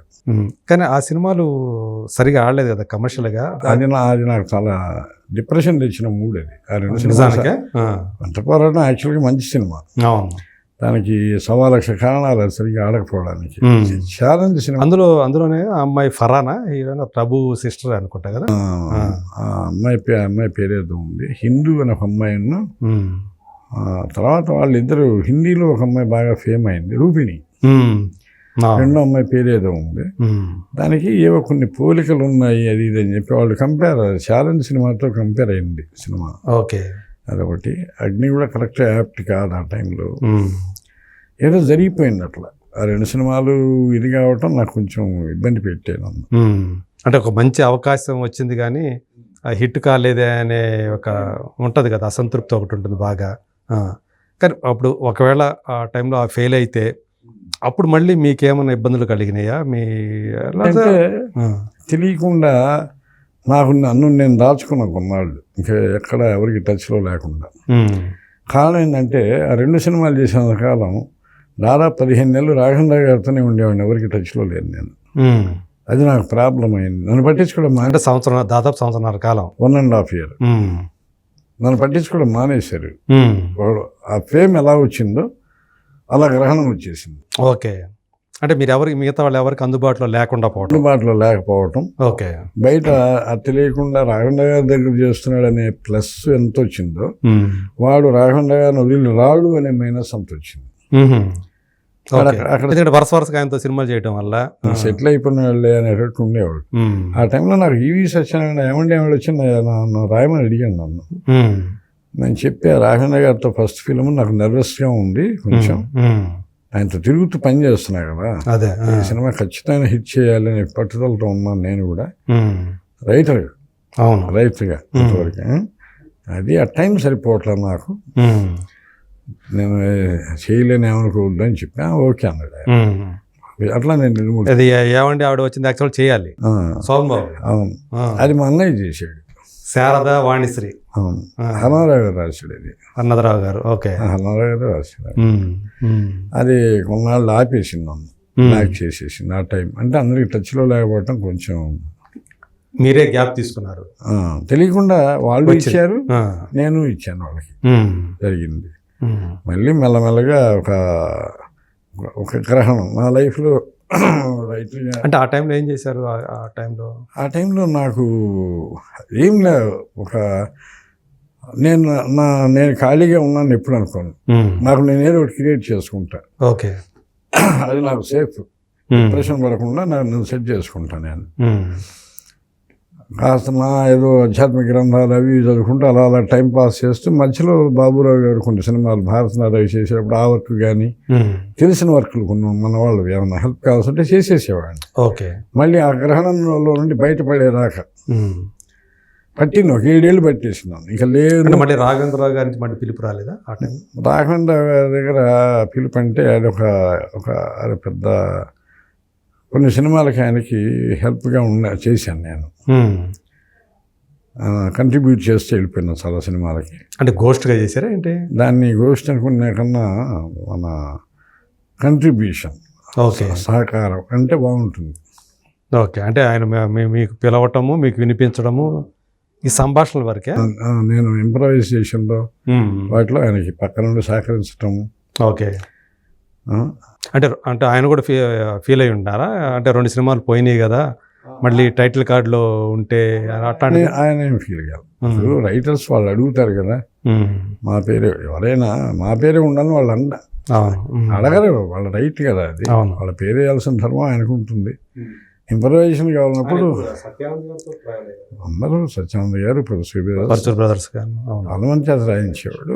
రాజా నువ్వు ఒకసారి వచ్చి చూడన్నప్పుడు నేను కూడా వెళ్ళేవాడిని. ఆయన సహకారం అందించేసి మన వరకు మనం చేసి పక్కకు వచ్చేసాను. యాక్చువల్గా మీరు పరచూర్ బ్రదర్స్ దగ్గర కూడా పనిచేశారు కదా? చేశాను. ప్రజాస్వామ్యం సినిమాకి అది బాబురావు గారి సినిమా. బాబురావు గారి సినిమా అదే. అంటే మీరు సంభాషణ రచయితగా మారక ముందు చేసిన సినిమా అది వాళ్ళ దగ్గర.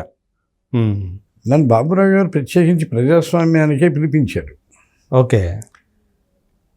అంటే యాక్చువల్గా రైటర్గా పిలిపించారా? రైటర్గా.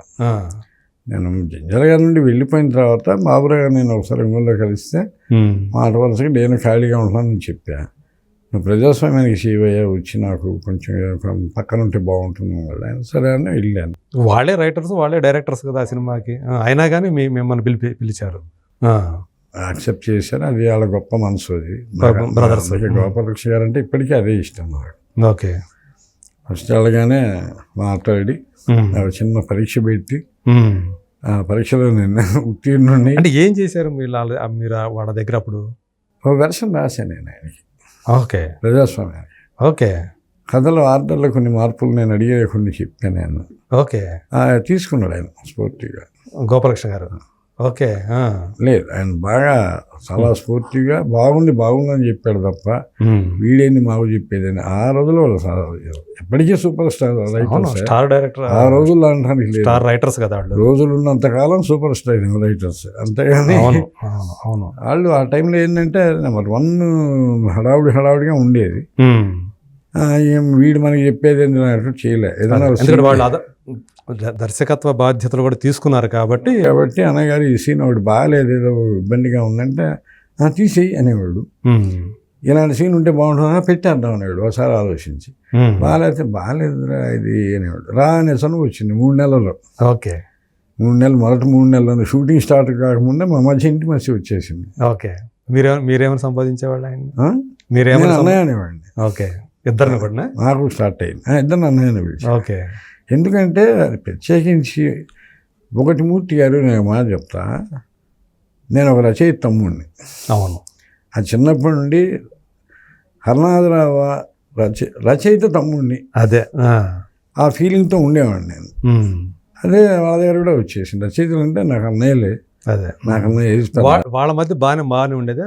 మీ అన్నయ్య గారికి వాళ్ళకి అది బాగానే ఉండేది. అదే. అందువల్ల నాకు అన్నయ్య అని పిలవటం, ఆయన కూడా అరే తమ్ముడు రారా అని పిలవటం, క్లోజ్గా ఉండటం, బాగా ఉండేవాళ్ళం. ఓకే. ఆయన కూడా బాగా చూసుకునేవాళ్ళం. ఆ ఒక్క సినిమాకే మీరు వాళ్ళతో కలిసి పనిచేయటం అంతేగా చేసి తర్వాత మళ్ళీ ఒక 2 సినిమాలు ఆఫీస్లో ఉండి వర్క్ చేశాను నేను. ఓకే. సబ్జెక్ట్ సైడ్ ఆ సైడ్ కొంత చేసి నేను సైడ్కి వచ్చేసాను. ఓకే. అంటే వాడు పిలిపిస్తేనా? ఓకే. సో అంతా మీ మీద వాళ్ళకి అంత నమ్మకం ఉండేది అప్పటికి? బాగా నమ్మకం ఇష్టం బాగుండేది. ఓకే. నాకు అంతే. ఇప్పటికీ అది ఆ అనుబంధం కొనసాగుతూనే ఉంది కదా ఇప్పటికీ అది. అదే.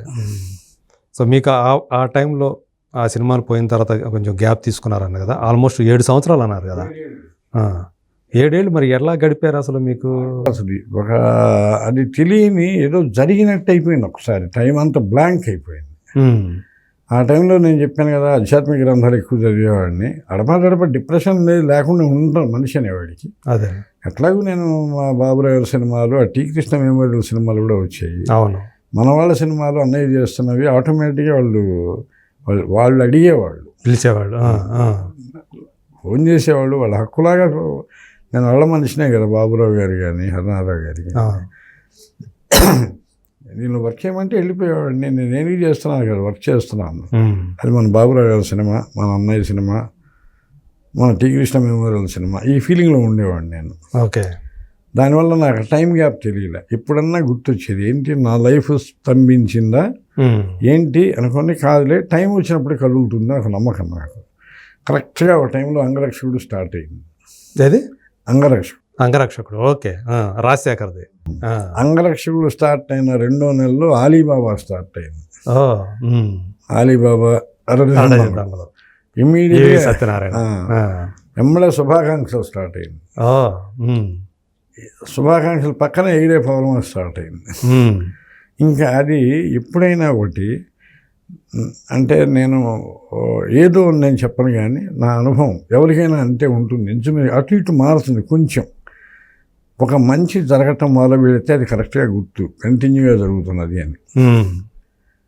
అప్పుడు చాలా జాగ్రత్తగా ఉండాలి. ఒక చెడు జరిగినప్పుడు కూడా చాలా జాగ్రత్తగా ఉండాలి. నెక్స్ట్ కంటిన్యూగా చెడు జరగబోతుంది, అప్పుడు ధైర్యంగా ఉండాలి. కంటిన్యూగా పడుతూనే ఉంటాయి దెబ్బలు, వైబ్రేషన్ ఉంటారే, దీని నుండి దీనికి, దీని నుండి ఇంకోటి ట్రాన్స్ఫర్ అవుతుంటాయి. కానీ అలా దెబ్బలు తగులుతున్నప్పుడు కరెక్ట్గా మంచి జరుగుతుంది. అది జరిగేదాకా మన ధైర్యం కోల్పోకూడదు. కరెక్ట్. మన ఒరిజినాలిటీ, మన ధైర్యాన్ని కోల్పోకుండా మనం ఎలా ఉన్నాం అలా పట్టుకొని ఉంటే మళ్ళీ మంచి వచ్చి మళ్ళీ అత్తటం మొదలు పెడుతుంది. కరెక్ట్. అక్కడ కొన్నాళ్ళు ఆ గ్యాప్లో జాగ్రత్త పడాలి. ఎవరికైనా అంతే.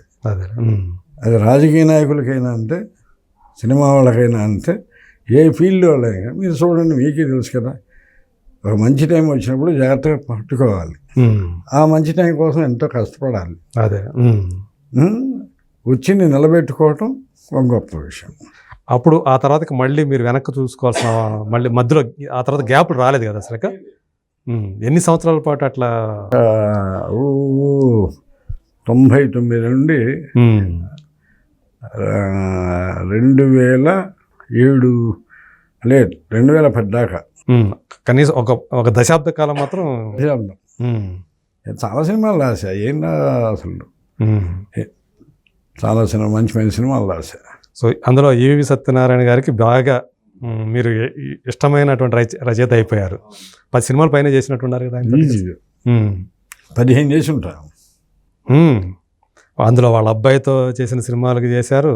శ్రీనివాసశాస్త్రి, శ్రీమఠపాకాయి. అంటే ఆయన డైరెక్టర్ కాదు కాటికి, నాగేశ్వరరెడ్డి. ఆయన డైరెక్షన్లో చేసింది గిలికజ్జ. అది ఆయన, నేనన్నీ ఆలీబాబా. నరేష్ తండ్రి కొడుకుల కాంబినేషన్లో ఏమైనా సినిమాలు చేశారా? నేను 2 సినిమాలు నా పేరు లేకుండా రాశాను. Last 2 cinemas. ఓహో. కత్తికాంతారావు ఒకటి, కత్తికాంతారావు. నెక్స్ట్ బురిడి. ఓకే. నేను మేజర్ రైటర్ని కాదు, నాకు ఎందుకు ఆ 2 సినిమాలు రాయాలనే ఫీలింగ్ తెలియకుండా వచ్చింది. అది నేను ఒక ఇంటర్వ్యూలో కూడా చెప్పా. బిఫోర్ చనిపోతాడని నాకు తెలిసింది. ఈఎన్టీ స్పెషలిస్ట్ చెప్పాడు, నెంబర్ 1 అతను చెప్పిన అతను. ఈఎన్టీ అతన్ని కేర్ హాస్పిటల్లో అక్కడ సచివాలయ ట్రీట్మెంట్ చేయించుకున్నప్పుడు వీళ్ళు గ్రూప్ డిస్కస్ చేస్తారు కదా. అవును. దాని విషయంలో కొన్ని అడ్వైజర్ కోసం ఆయన కూడా మీటింగ్కి పిలిస్తే వెళ్ళేడతాను. ఈఎన్టీ డాక్టరా? మొత్తం చెక్ చేసి అంతా చూసి ఆ తర్వాత నాకు చెప్పాడు.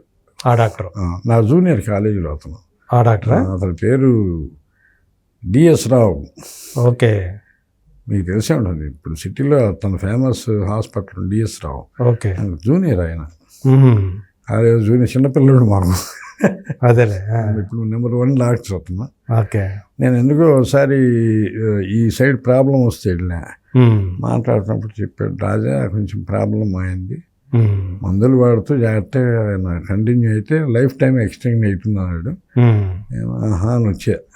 ఒకసారి అనిపిస్తుంది, మన ఊరు వాళ్ళు చెప్పినప్పుడు మనకి లోకుగా ఉంటుంది. వాషింగ్టన్ నుండి వచ్చింది చెప్పిన డాక్టర్ అయితే మనం బాగా నమ్ముతాం. అదే అవును, అంటే కొంచెం క్యాజువల్గా తీసుకుంటాం, అంత సీరియస్గా తీసుకో. కొంచెం సీరియస్నెస్ తీసుకున్న అంత మాట అన్నప్పుడు కొంచెం ఇబ్బందికరమైన పరిస్థితి అయిందన్నప్పుడు కొంచెం సీరియస్ ఉంటుంది మనకి. తను ఎఫిషియెంట్ రావు అనేవాడు నెంబర్ 1 డాక్టర్ నాకు తెలుసు. కానీ నిజమేనా ఫ్యాంటసీ అని నేను ఏదో ఫీల్ అయినా. అదేలే. తర్వాత 1 వీక్ తర్వాత అనుకోకుండా ఆయన ఫోన్లో మాట్లాడాల్సి వచ్చింది. అప్పటికి మా మధ్య 10 సత్యనారాయణ గారితో 10 అంతకుముందు బయటేమో అది బాగాలేదు, హెల్త్ బాగాలేదు, అది ఇది అంటున్నారు. నేను వింటున్నా. సరే ఒక చిన్న విషయంలో ఆయనతో ఫోన్ చేయాల్సి వచ్చింది. 10 నెలల నుండి మేము ఫోన్ మాట్లాడుకోవాలి. ఓకే. ఫోన్ చేయగానే ఏంటండి విశేషాలు, నువ్వు ఎలా ఉన్నా మాట్లాడుకున్నాక 50 సినిమా చేస్తున్నారు, మీకు నా శుభాకాంక్షలు అన్నా. ఇవి ఎవడే కావాలా, నువ్వు సినిమా రాయవుగా నాకు అన్నాడు. అదేంటండి మీరు పిలవరు కదా, లేదా నేను రానా అన్నా. అంటే నిజం చెప్తున్నావా? నిజం చెప్తున్నాను అంటే సరే నేను అసోసియేట్ వస్తాడు ఒకసారి జిస్ట్ చదువు అన్నాడు. సరే అన్న రాలే మనిషి. ఓకే. 5వ రోజు మళ్ళీ నేనే ఫోన్ చేశా. ఏమంటే తనతో ఎక్కువసేపు గడపాలని అనిపించింది నాకు. ఓకే. ఫోన్ చేసి ఏంటి పంపించాను, నిజంగా అన్నావా అని అన్నా. వద్దని చెప్తానని మీతో ఇప్పుడన్నా ఆడాను మీతో అన్నా. కాదు రాజా, మేము ఒక బడ్జెట్లో వెళ్ళిపోతున్నాము, ఆల్రెడీ రైటర్స్ బడ్జెట్ ఇచ్చేసారు, ఇప్పుడు నేను కొత్తగా క్రియేట్ చేయాలి, డబ్బుల్ని కూర్చొద్దండి, నాకు ప్యాడు పేపర్లు పంపించండి అనగానే అమ్మడే ఈవినింగ్ మనిషి వచ్చాడు, రాశాను. తను కూడా ఒకళ్ళిద్దరు ఆయన స్నేహితులతో అన్నాడంట, రాజా ఇలా అన్నాడు, తనే రాస్తామన్నాడని. అది రాసా. అంత మటుకు వెళ్ళి కలవటం మాట్లాడటం జరిగింది. ఏ సినిమా అది? కత్తికాంతారా? బురుడీకే ఊడి పక్క పక్కన 2 జరిగాయి. మళ్ళీ చిన్న గ్యాప్ వచ్చింది. ఆ సినిమా అంతవరకు ఫోన్లో హ్యాపీగా ఉన్నాడు, బాగానే ఉన్నాడు, ఆరోగ్యం బాగానే ఉందా మీరు కూడా అనుకున్నారు? బాగుంది. అప్పుడు కీమోథెరపీ చేయించుకున్నాడు, నాతో చెప్పాడు కూడా. నేను వెళ్ళి కలవటం అంతా జరిగింది. మళ్ళీ 2వ సినిమా స్టార్ట్ చేసినప్పుడు మళ్ళీ నేనే అడిగా. తనకు కొత్తగా ఉంది అడగటం, నాకు తెలుసు ఆ విషయం. నేను నిజంగా చెప్తున్నా ఉన్నమాట, ఆయన నాకు మంచి ఆత్మీయుడు. నేను అడగలే ఎప్పుడు, మొదటి సినిమాని నేనేం అడగలే, ఆయనే ఇచ్చాను. కానీ ఇప్పుడు మాత్రం ఇప్పుడు నేను అడుగుతున్నా, నిజంగా రాస్తావా? నిజంగా రాస్తాను. ఎందుకని మీరు రాయరని ఆయన ఎందుకు సందేహపడ్డాడు? పెద్దానికి పేరు లేకుండా రాయమని ఎవడు అడుగుతాడు, ఎవడు రాస్తాడు? అంతకుముందు రాజా ఇది పలానా రైటర్ రాశాడు, నీ నుండి కూడా వెర్షన్ కావాలని అడిగేవాడుతాను. ఓకే. ఎవరు ఒప్పుకోరు కదా, వేరే నాకు పేరు ఉండి. అవును, నేను పేరున్న రైటర్ని, పేరున్న రైటర్ కూడా ఒప్పుకోడు కదా. అట్లా నాకు సినిమాలు ఉన్న రైటర్ని పేరు లేకుండా నేను సినిమా రాస్తున్నా ఎవరు అందరు కదా. 1, 2 అయితే స్క్రిప్ట్ మరీ బాగాలేకపోతే నువ్వు రాజా అంటాడు. అవును. అందువల్ల నేను 2వసారి నిజమే మళ్ళీ రాసా. అంత మటుకు హ్యాపీగా నడిచిన మా టైం. సరే మనకి శ్రీమశాస్త్రి షూటింగ్ జరుగుతుంది. ఆ జరుగుతున్న టైంలోనే మనకి న్యూస్ వచ్చేసి చనిపోయినాడు. కానీ ఎంత అభిమానం చూపుతాడు మనుషుల మీద. నేను కూడా అంటే టైం ఉన్నప్పుడల్లా, కుదిరినప్పుడల్లా ఆఫీస్కి రమ్మనేవాడు, వెళ్ళి కూర్చునేవాళ్ళం. తను తెలుసుగా మీకు సిగరెట్లు ఎక్కువగా తాగుతారు ఆయన. అరగంటలోనే 3-4 సిగరెట్లు ఈజీగా అయిపోయాయి. పోటీ పడి నేను చెప్పావని, ఎందుకు మీకు ఇట్లా ఎందుకు అని జోగులేసేవాడిని. ఆయన ఎదురుగా ఒక పుర్రు ఉండేది. అవును, యాస్ట్రే. అవును, యాస్ట్రే. అంటే నేను సిగరెట్ తీసుకొని ఎరిగిపోతుంటే సింబాలిక్ గా ఉంటుంది కదా, అది సింబాలిక్ గానే కనిపించేది. అది ఎదురుగా చూసాడు ఇట్లా. యాస్ట్రే ఫస్ట్ టైం చూసాడు. ఏంటి అన్నా అంటే యాస్ట్రే అంటే భలే ఉంది, నేను రైటర్ అన్నా. నేను జోకులు వేసుకున్నాడు. అట్లా మాకు మంచి ట్రావెలింగ్ మాది. మా చిన్న అరకలు గిల్లి కజ్జాలు జరిగాయి. కానీ ఏదైనా అనుకుంటే మాత్రం, ఏదైనా తనకి మన సైడ్ నుంచి ఏదైనా తప్పు కనిపించిందో, తనకి ఇబ్బంది కలిగించిందో మొహం మీదే చెప్పేవాడు. మాకు చెప్తాడు. నాకు అదే అయిపోయింది. నేను ఏదైనా చిన్న హర్ట్ అయితే టక్కున మాట్లాడటం అలా ఉండేది నాకు. మా ఇద్దరికి ఒక ట్రావెలింగ్ ఉండేది. మా జంజాల గారి దగ్గర పరిచయం కదా, అందువల్ల ఆ గిల్లి కజ్జాల వల్ల 2వ రోజు నవ్వుకునేవాళ్ళం. ఎందుకు గొడవ వచ్చిందని ఎమ్మడే ఆయనన్నా ఫోన్ చేసేవాడు, నేనన్నా ఫోన్ చేసాడు, మళ్ళీ వెళ్ళటం, కలుసుకోవడం, ట్రావెలింగ్. మాది గొడవతోనే మొదలైంది. ఆయన థ్యాంక్ యూ సుబ్బారావు సినిమా రాశాడు, మీరే కదా రైటరు. దానికి నేను పెట్టింది ఏంటంటే రివ్యూకి నేనే రాశా ఆంధ్రభూమిలో, సారీ సుబ్బారావు అని పెట్టాను. ఓహో, ఆయన హర్ట్ అయిపోయాడు బాగా.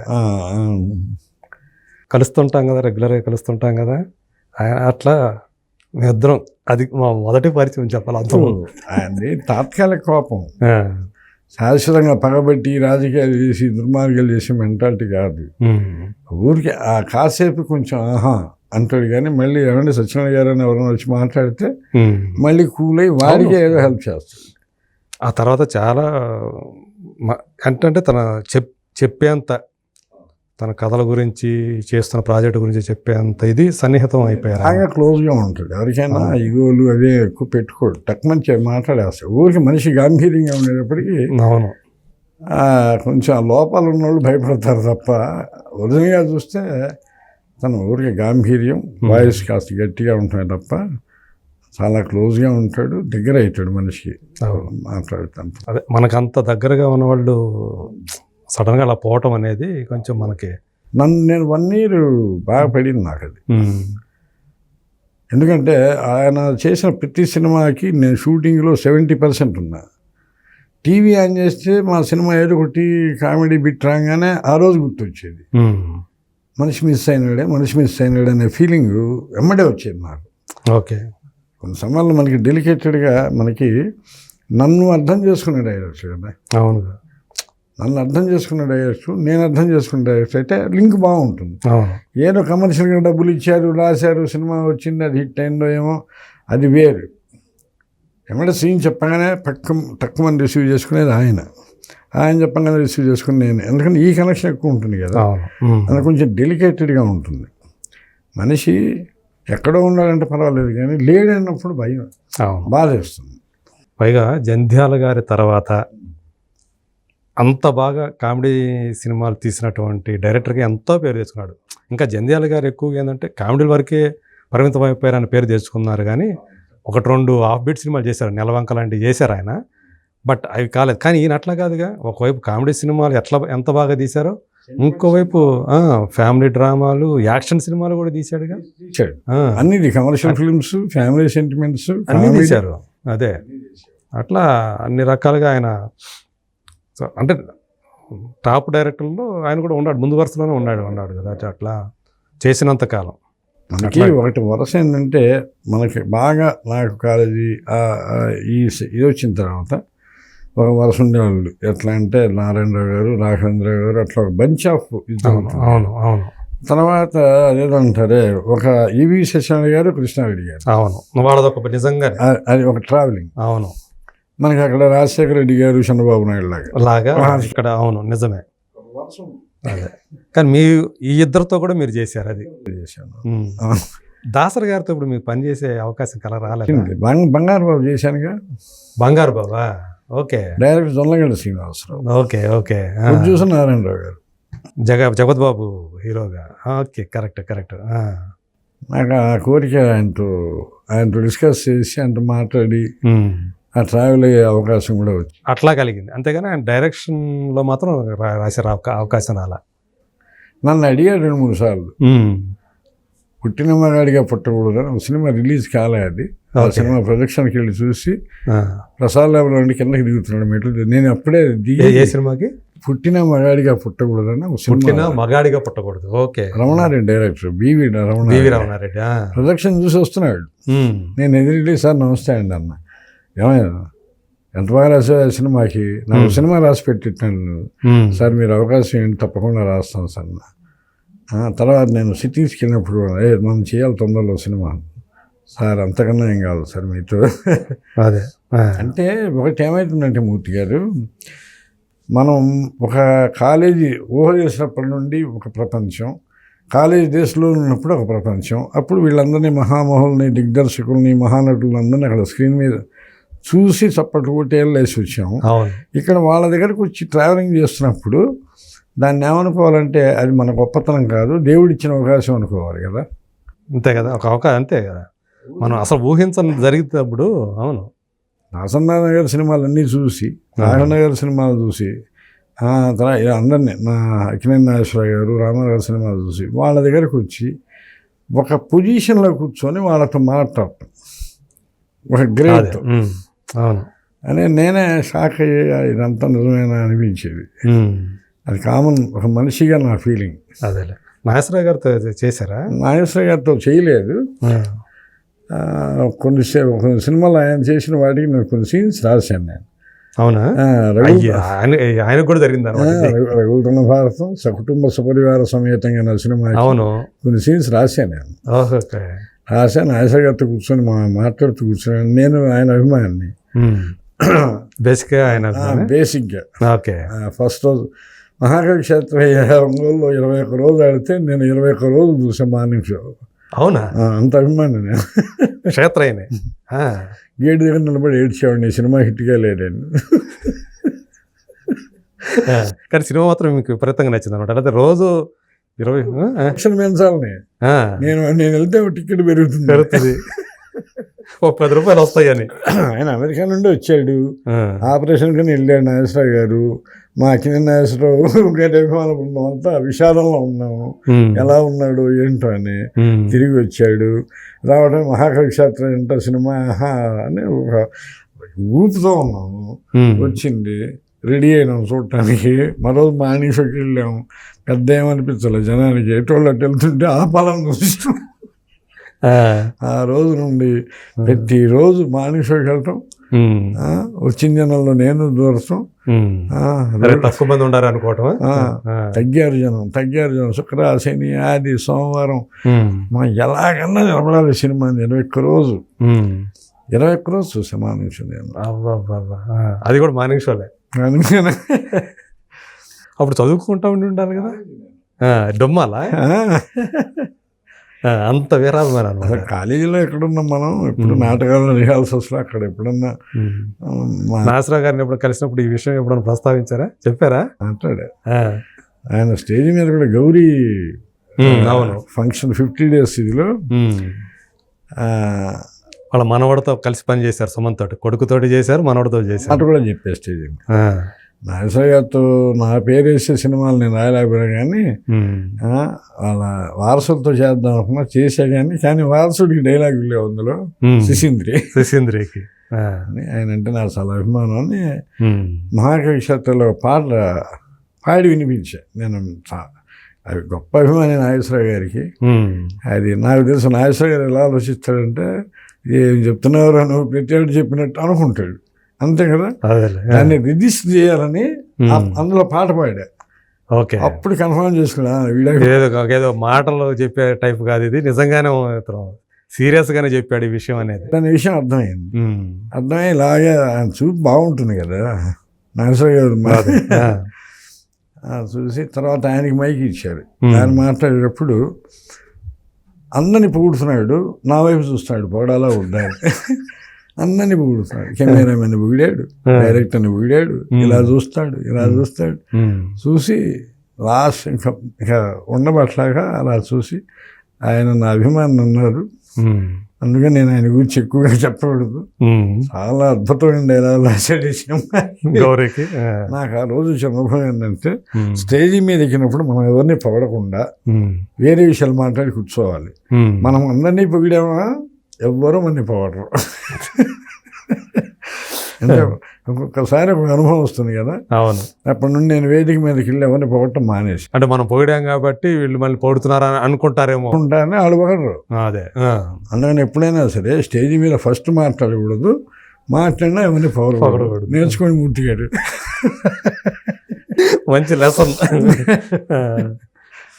సో అలాంటి అనుభవం ఉందన్నమాట ఆయనతో, ఒక మెమరీ ఉంది ఆయనతో. సో మొత్తానికి అంటే నాగార్జున గారితో పనిచేశారు. తర్వాత మీరు అన్నట్టు శశీంద్రి అంటే అఖిల్ పసివాడిగా ఉన్న సినిమాకి మీరు సంభాషణ రాశారు, తర్వాత సుమంత్కి రాశారు, గౌరీకి మీరు అన్నట్టు. సో ఈ ప్రాసెస్లో వీళ్ళు ఎవరైనా సరే నచ్చి మీ డైలాగ్స్ మీరు అన్నిట్లో కూడా, ఎందుకంటే నాగార్జున గారిది అగ్ని దగ్గర నుంచి మొదలుపెట్టారు కదా ఆయనతోటి. నువ్వు వస్తావని రాశారు, ఎదురులేని మనిషి రాశారు, ఇంకేం రాశారు ఆయనతోటి? నాగార్జున గారికి ఎదురులేని మనిషి, నువ్వు వస్తావని, ఆవిడ మావిడ రాశారు. ఇంకోటి కూడా సో ఎప్పుడన్నా వీళ్ళు ఎవరైనా సరే ఈ హీరోలు ఎవరైనా బాలయ్య బాబు తోటి అయితే వీరభద్ర రాశారు, రవికుమార్ చౌదరి ఎవరైనా ఈ సంభాషణ గురించి ఆ సీన్ జరిగేటప్పుడు ఆ సంభాషణ చెప్పేటప్పుడు వాళ్ళకి తెలిసిపోతుంది కదా అందులో ఉన్న స్టఫ్. ఎవరన్నా మాట్లాడారా వీటి గురించి ఎప్పుడన్నా మాట్లాడతారా? ఒకటి మూర్తి గారు వచ్చిన మాట చెప్తా, ఇది మామూలుగా బాగా రాస్తామనే పెట్టుకుంటారు కదా. అవును, మనం ఉన్నప్పుడు చెప్పరు వాళ్ళు ఏమి. ఓకే, వాళ్ళు కూర్చున్నప్పుడు మాట్లాడుకుంటారు. అంటే మీరు ఎప్పుడైనా సెట్స్ మీదకి వెళ్ళేవాళ్ళ? నేను శిశీంద్రి సినిమా మొత్తం అక్కడే ఉన్నాను. ఓకే, శిశీంద్రి సినిమాకున్నా కొన్ని భీమనంద శ్రీను సినిమాలకు మాత్రం స్క్రిప్ట్ పక్కా డిటిపి అదే ఉండేది కాబట్టి ఎక్కువ ఉండాల్సిన అవసరం ఉండేది కాదు. ఓకే, అంటే బౌండెడ్ స్క్రిప్ట్ లాగా బౌండెడ్. ఓకే, అట్లా ఉండేది కాబట్టి వాళ్ళు అడిగినప్పుడు మాత్రం మీరు మొదటి నుండి ఏమైనా మీరు షూటింగ్లో ఉండాలని అడిగితే మాత్రం డౌట్స్ వస్తే క్లారిఫై చేయడానికి వాటికి ఒకసారి సరే వస్తాను అన్నానంటే మాత్రం ప్యాకప్ చేసిన తర్వాత కూడా లైట్ మ్యాన్ వెళ్ళినా కూడా అక్కడే ఉండేవాడిని. ఓకే, అంత సిన్సియర్గా ఉండే ప్రతి సినిమాకి. ఓకే, రాఘవేంద్ర గారి సినిమాలకు కానీ ఆడుతూ పాడుతూ ఉండేవి. కొన్ని సినిమాలకి పక్కనే ఉండేవాడిని. అదే ఇంకా అవసరం లేదనుకుంటే తప్ప. శిశీంద్రికి మాత్రం ఆల్మోస్ట్ అలా ఉన్నా నేను. ఓకే, శివనాగేశ్వరయ్య గారు పక్కనే ఉండేవాడు, గోపాల్ రెడ్డి గారు. సరదాగా అదొక టీం లాగా. అదే బాలయ్య బాబుకి అది రాసేటప్పుడు, వీరభద్రకి రాసేటప్పుడు అదేనా ఫస్ట్? అంతకుముందు ఏమైనా రాశారా? అంతకుముందు లేదు, అదే ఫస్ట్ టైం కదా. కానీ పరిచయాలు ఉన్నాయి. అవునా? పరిచయాలు కానీ వీరభద్ర ఫస్ట్. ఓకే, ఆ అనుభవం అంటే ఆయన తోటి అంటే అది వరకు పరిచయం ఉందన్నారు కదా, ఎలా అనిపించేది ఆయన తోటి? అప్పుడు ట్రావెల్ చేశారా ఆయన తోటి నా టైంలో? చేశాను. లేదు, వ్యక్తిగా చాలా మంచివాడు బాలయ్య బాబు. చాలా చాలా చాలా మంచివాడు అంతే. ఓకే, నేను ఫస్ట్ ఇండస్ట్రీకి రాగానే నాకు సునీల్ వర్మ అని మనకు కోడ్ యాక్టర్ రాఘవేంద్ర గారి కోడ్ యాక్టర్. అవును, అతను చెప్పాడు బాలయ్య బాబు చాలా ఫ్రెండ్లీ నేచర్ అంతే. ఆ ఎమోషన్ అది ఈ మధ్య వచ్చింది, అది వీళ్ళు చేసే పనుల వల్ల వచ్చింది తప్ప ఓకే బేసిక్గా ఈ స్కూల్ చాలా ఫ్రెండ్లీ అని చెప్పాడు. ఓకే, తను చేశాడు. అపూర్వ సహోదరులు రాఘవేంద్ర గారి సినిమా కథ ఇచ్చింది తనే. రాఘవేంద్ర గారికి సునీల్ వర్మ పేరు వినే ఉంటారు. అవును, 2 సినిమాలు కూడా డైరెక్ట్ చేశాడు అతను బాగా చెప్పాడు. నేను అది చూసా. అశ్వమేధం సినిమాకి నేను సహకార రచన చేశాను దానికి. అవునా? ఆ టైం అయ్యో ఆ టైంలో ఆయన అంత ఫ్రెండ్లీగా ఉంటాడు. తనకి ఏంటంటే కోపం తప్పించే పనులు చేస్తే వస్తుంది తప్ప కోపం రాదు. బేసిక్గా రాదు, బేసిక్గా ఉండదు. చికాకు కలిగిస్తే ఏమన్నా ఉండి ఆయన డిస్టర్బ్ కొంచెం కావాల్సిన దానికన్నా ఎక్కువ ఎమోషన్ అవుతాడు కానీ వ్యక్తిగా మంచివాడు కదా. ఓకే, అంటే వీరభద్ర జరిగేటప్పుడు వెళ్ళేవాళ్ళ మీరు సెట్స్ మీదకి వెళ్ళాడు ఎప్పుడన్నా?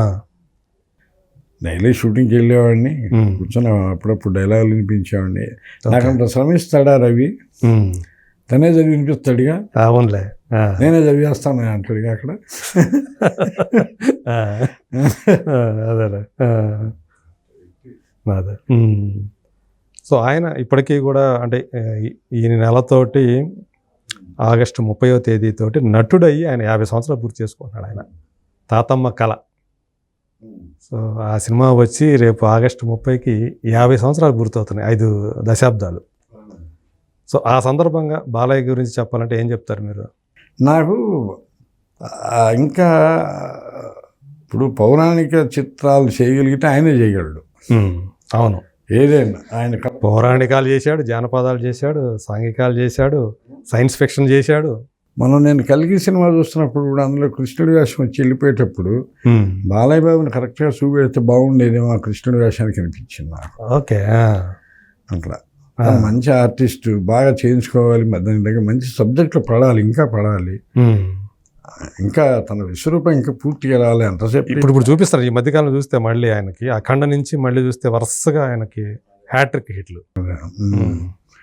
వాళ్ళ నాన్నగారు లాగా డిఫరెంట్ క్యారెక్టర్ చేయాలని నా కోరిక.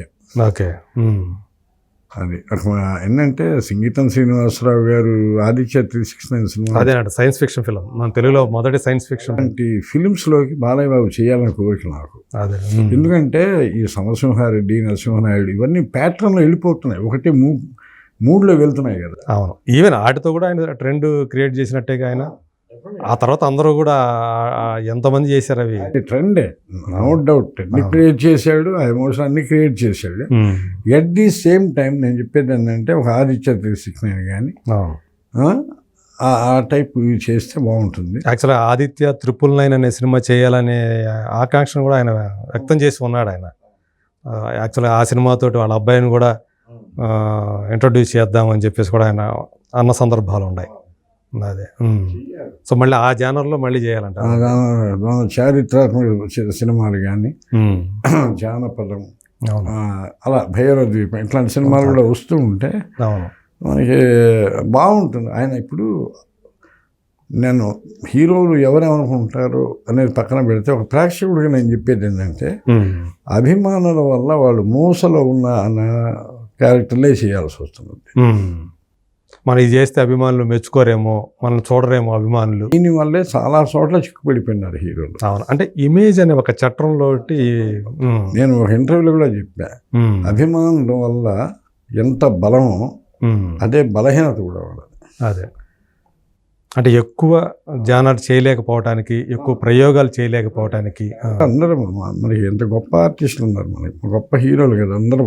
అవును, కానీ బాలయ్య చాలా డిఫరెంట్ సినిమాలు చేశారు ఆయన. అది అవును, ఇంకోటి ఏంటంటే అన్ని ప్రయోగాలు చేశాడు ఆయన. బాలయ్య బాబు విషయంలో నాకు ఇంకోటి పొలిటికల్గా కూడా తను సైలెంట్ గోయింగ్గా చేసుకుంటూ వెళ్ళటం ఈ ఎమోషనల్ ఫీల్డ్లో.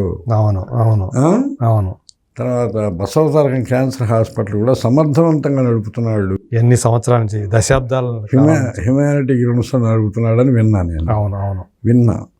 నిజంగా ఎంతమంది అంటే ఆ సాయం పొందిన వాళ్ళు చెప్తూ ఉంటారు. చెప్తా ఉంటే నిజంగా అంత మనకు తెలియదు ఇవన్నీ అప్పటిదాకా. బాలయ్య ఈ పనులు ఇట్లా ఎంత ఆయనలో ఈ రకమైనటువంటి మానవతా కోణం ఉంది అనేది. ఇప్పుడు ఒకటి ఉంటుంది మూర్తి గారు, ఒక హాస్పిటల్ వాళ్ళ నాన్నగారు ఒక ఉన్నతాశయంతో ఆయన ఏర్పాటు చేశారు, సహధర్మచారి పేరుతో ఏర్పాటు చేశాడు. దానికి ఫుల్ఫిల్ ఎప్పుడు వస్తుందంటే ఆ హాస్పిటల్ ధర్మం అది నెరవేర్చినప్పుడు. కరెక్ట్. ఆ ధర్మాన్ని నెరవేర్చడానికి కరెక్ట్గా అక్కడ ధర్మకర్త ఒకటి ఉండాలి. అవును, దాన్ని కరెక్ట్గా బాలయ్య బాబు చేస్తున్నాడని నేను విన్నా. అవును, దాని ప్రకారమే జరుగుతుందని. అవును, ఎంతోమంది సాయం పొందిన వాళ్ళు చెప్పే మాటలు. అంటే పైగా ఏంటంటే వెంటనే స్పందిస్తాడట. అది ఆయన దృష్టికి వచ్చిందంటే మాత్రం వెంటనే వాళ్ళకి ఆ పని పూర్తి అయిపోవటానికి అన్ని ఏర్పాట్లు చేయించేస్తాడు. అది అలా అది అక్కడ ఆ నియోజకవర్గం నుండి నేను ఎవరైనా ఓటర్స్ వచ్చినప్పుడు క్యాజువల్గా అడుగుతాను. హిందూపురం ఈరోజు నేను ఆయన ఏదో ఆయన తరఫున భజన బృందంగా నేను చెప్పట్లేదు, నేను వాస్తవమే మాట్లాడతాను. నాకు ఏదన్నా అసంతృప్తి ఉన్నా చెప్తా, అదే సంతృప్తి ఉన్నా చెప్తా. నేను అక్కడి నుండి వచ్చినప్పుడు ఎలా ఉంది మీకంటే ఏమంటే బాలయ్య బాబు గెలుస్తాడండి, బాగా చేశాడని అంటారు. ఒక్క వర్డే భజన చేయగల వాళ్ళు. అవును అని అంటే అంత పేరు వచ్చింది. యాక్చువల్గా బాలయ్య బాబు ఎమోషన్స్కి ఇప్పుడు రాజకీయాల్లో ఉన్న ఇప్పుడు ఎమోషనల్గా మాట్లాడుతుంటారు చూసారా. అవును, ఆయన అసలు ఈయనకి రాజకీయాలు ఇమ్మడతాయా అని చెప్పేసి అనుకునేవాళ్ళం అసలు మామూలుగా. అసలు బాలయ్య బాబు గర్జనలకి వీళ్ళ గర్జనలకి ఎంత తేడా ఉంటుంది చేయగలిగితే. అవును, నేను అప్పుడు అనుకుంటా తను ఎంత శాంతమూర్తిగా మలుచుకున్నాడు, తన పనేదో తను చేసుకుంటూ వెళ్తున్నాడు. ఇది గొప్ప విషయం కదా. హిందూపురంలో కూడా ఎంతో కార్యక్రమాలు కానివ్వండి చేయటం, ఆ సర్వీస్లో పడిపోయినాడు, తన ఇదిలో తను ఉన్నాడు. అవును, అందువల్ల ఆయనకి మీ ఛానల్లోనే నా తరఫున శుభాకాంక్షలు. ఇంకో 50 ఏళ్ళు మంచి సినిమా చేయాలని. Thank you. ఇట్లా అంటే వీళ్ళందరితో మీరు పెద్ద ఆర్టిస్టులతో వాళ్ళ సినిమాలకు చేశారు కదా, కానీ చూస్తే మీ ఫిల్మోగ్రఫీలో చిరంజీవి గారి సినిమా లేకపోవటం ఒక లోటుగా నాకు అనిపించింది. అవకాశం రాలేదు ఎప్పుడు మీకు? చేస్తే బాగుంటుంది అనిపిస్తుంది, బాగుండేది అనిపిస్తుంది, చేయలేదని బాధ లేదు. ఓకే, చేస్తే బాగుండేది, సరే చెయ్యలేదు, ఏం చేయగలం. ఇప్పుడు మనకు అవకాశం వచ్చిన వరకు మనకి ఇదిగా చేయగలం, కానీ రాలేదని ఇంకా బాధపడాల్సిన అవసరం రాలేదు. నిజంగా అవకాశం వచ్చి వెళ్ళిపోయింది. ఛానల్స్లో కూడా చెప్పేసా.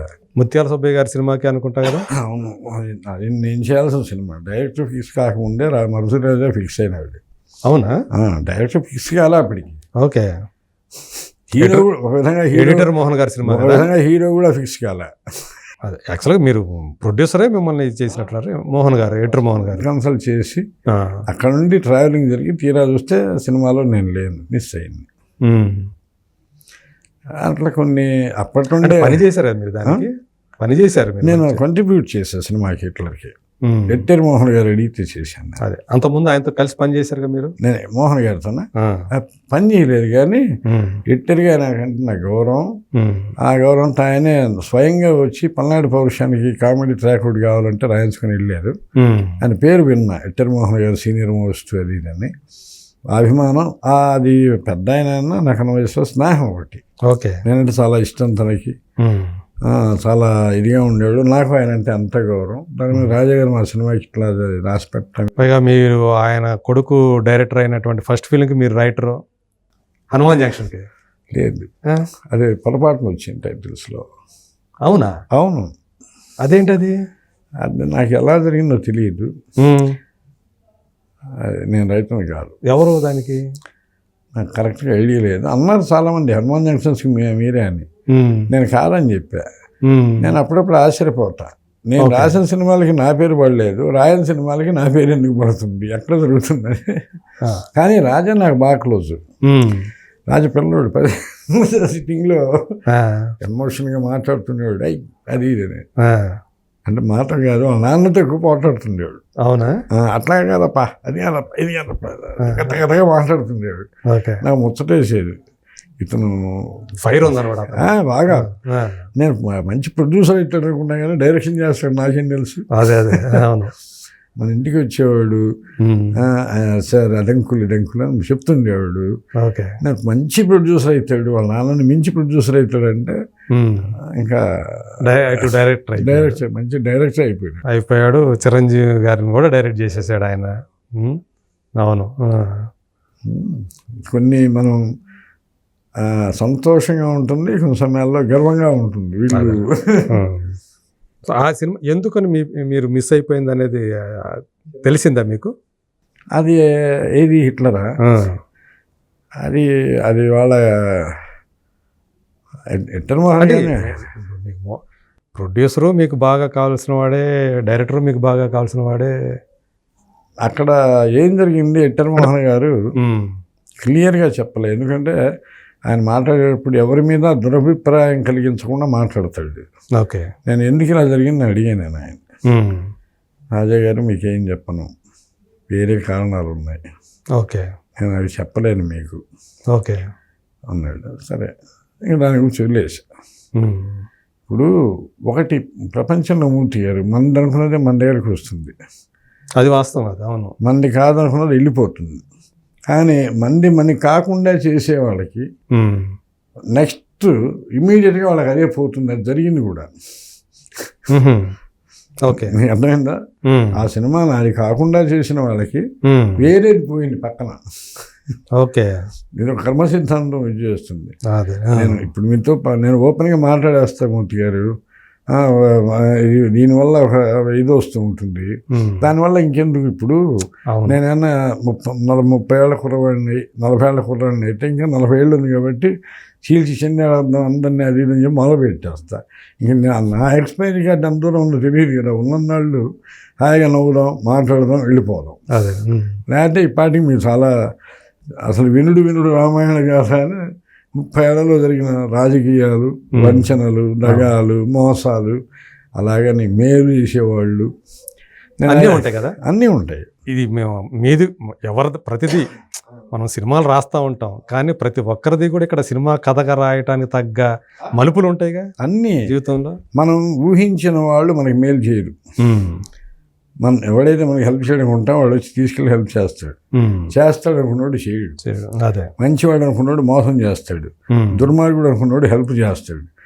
ఏంటో ట్విస్ట్ అర్థం కాదు. అదే ఇప్పుడు ఆయన లోకేష్ బాబు గారు రెడ్ బుక్ ఏదో ఓపెన్ చేసామని చెప్పారు. అందులో ఆయన ఏం రాశాడు మన కెరీర్. అదే అందులో ఈ 5 ఏళ్లలో ఎవరు ఎలా ప్రవర్తించారు దాని గురించి రాశాడు. నా దగ్గర గ్రీన్ బుక్ ఉంది. అవునా? ఆ గ్రీన్ బుక్లో నాకు మేలు చేసిన వాళ్ళ పేర్లే రాశా.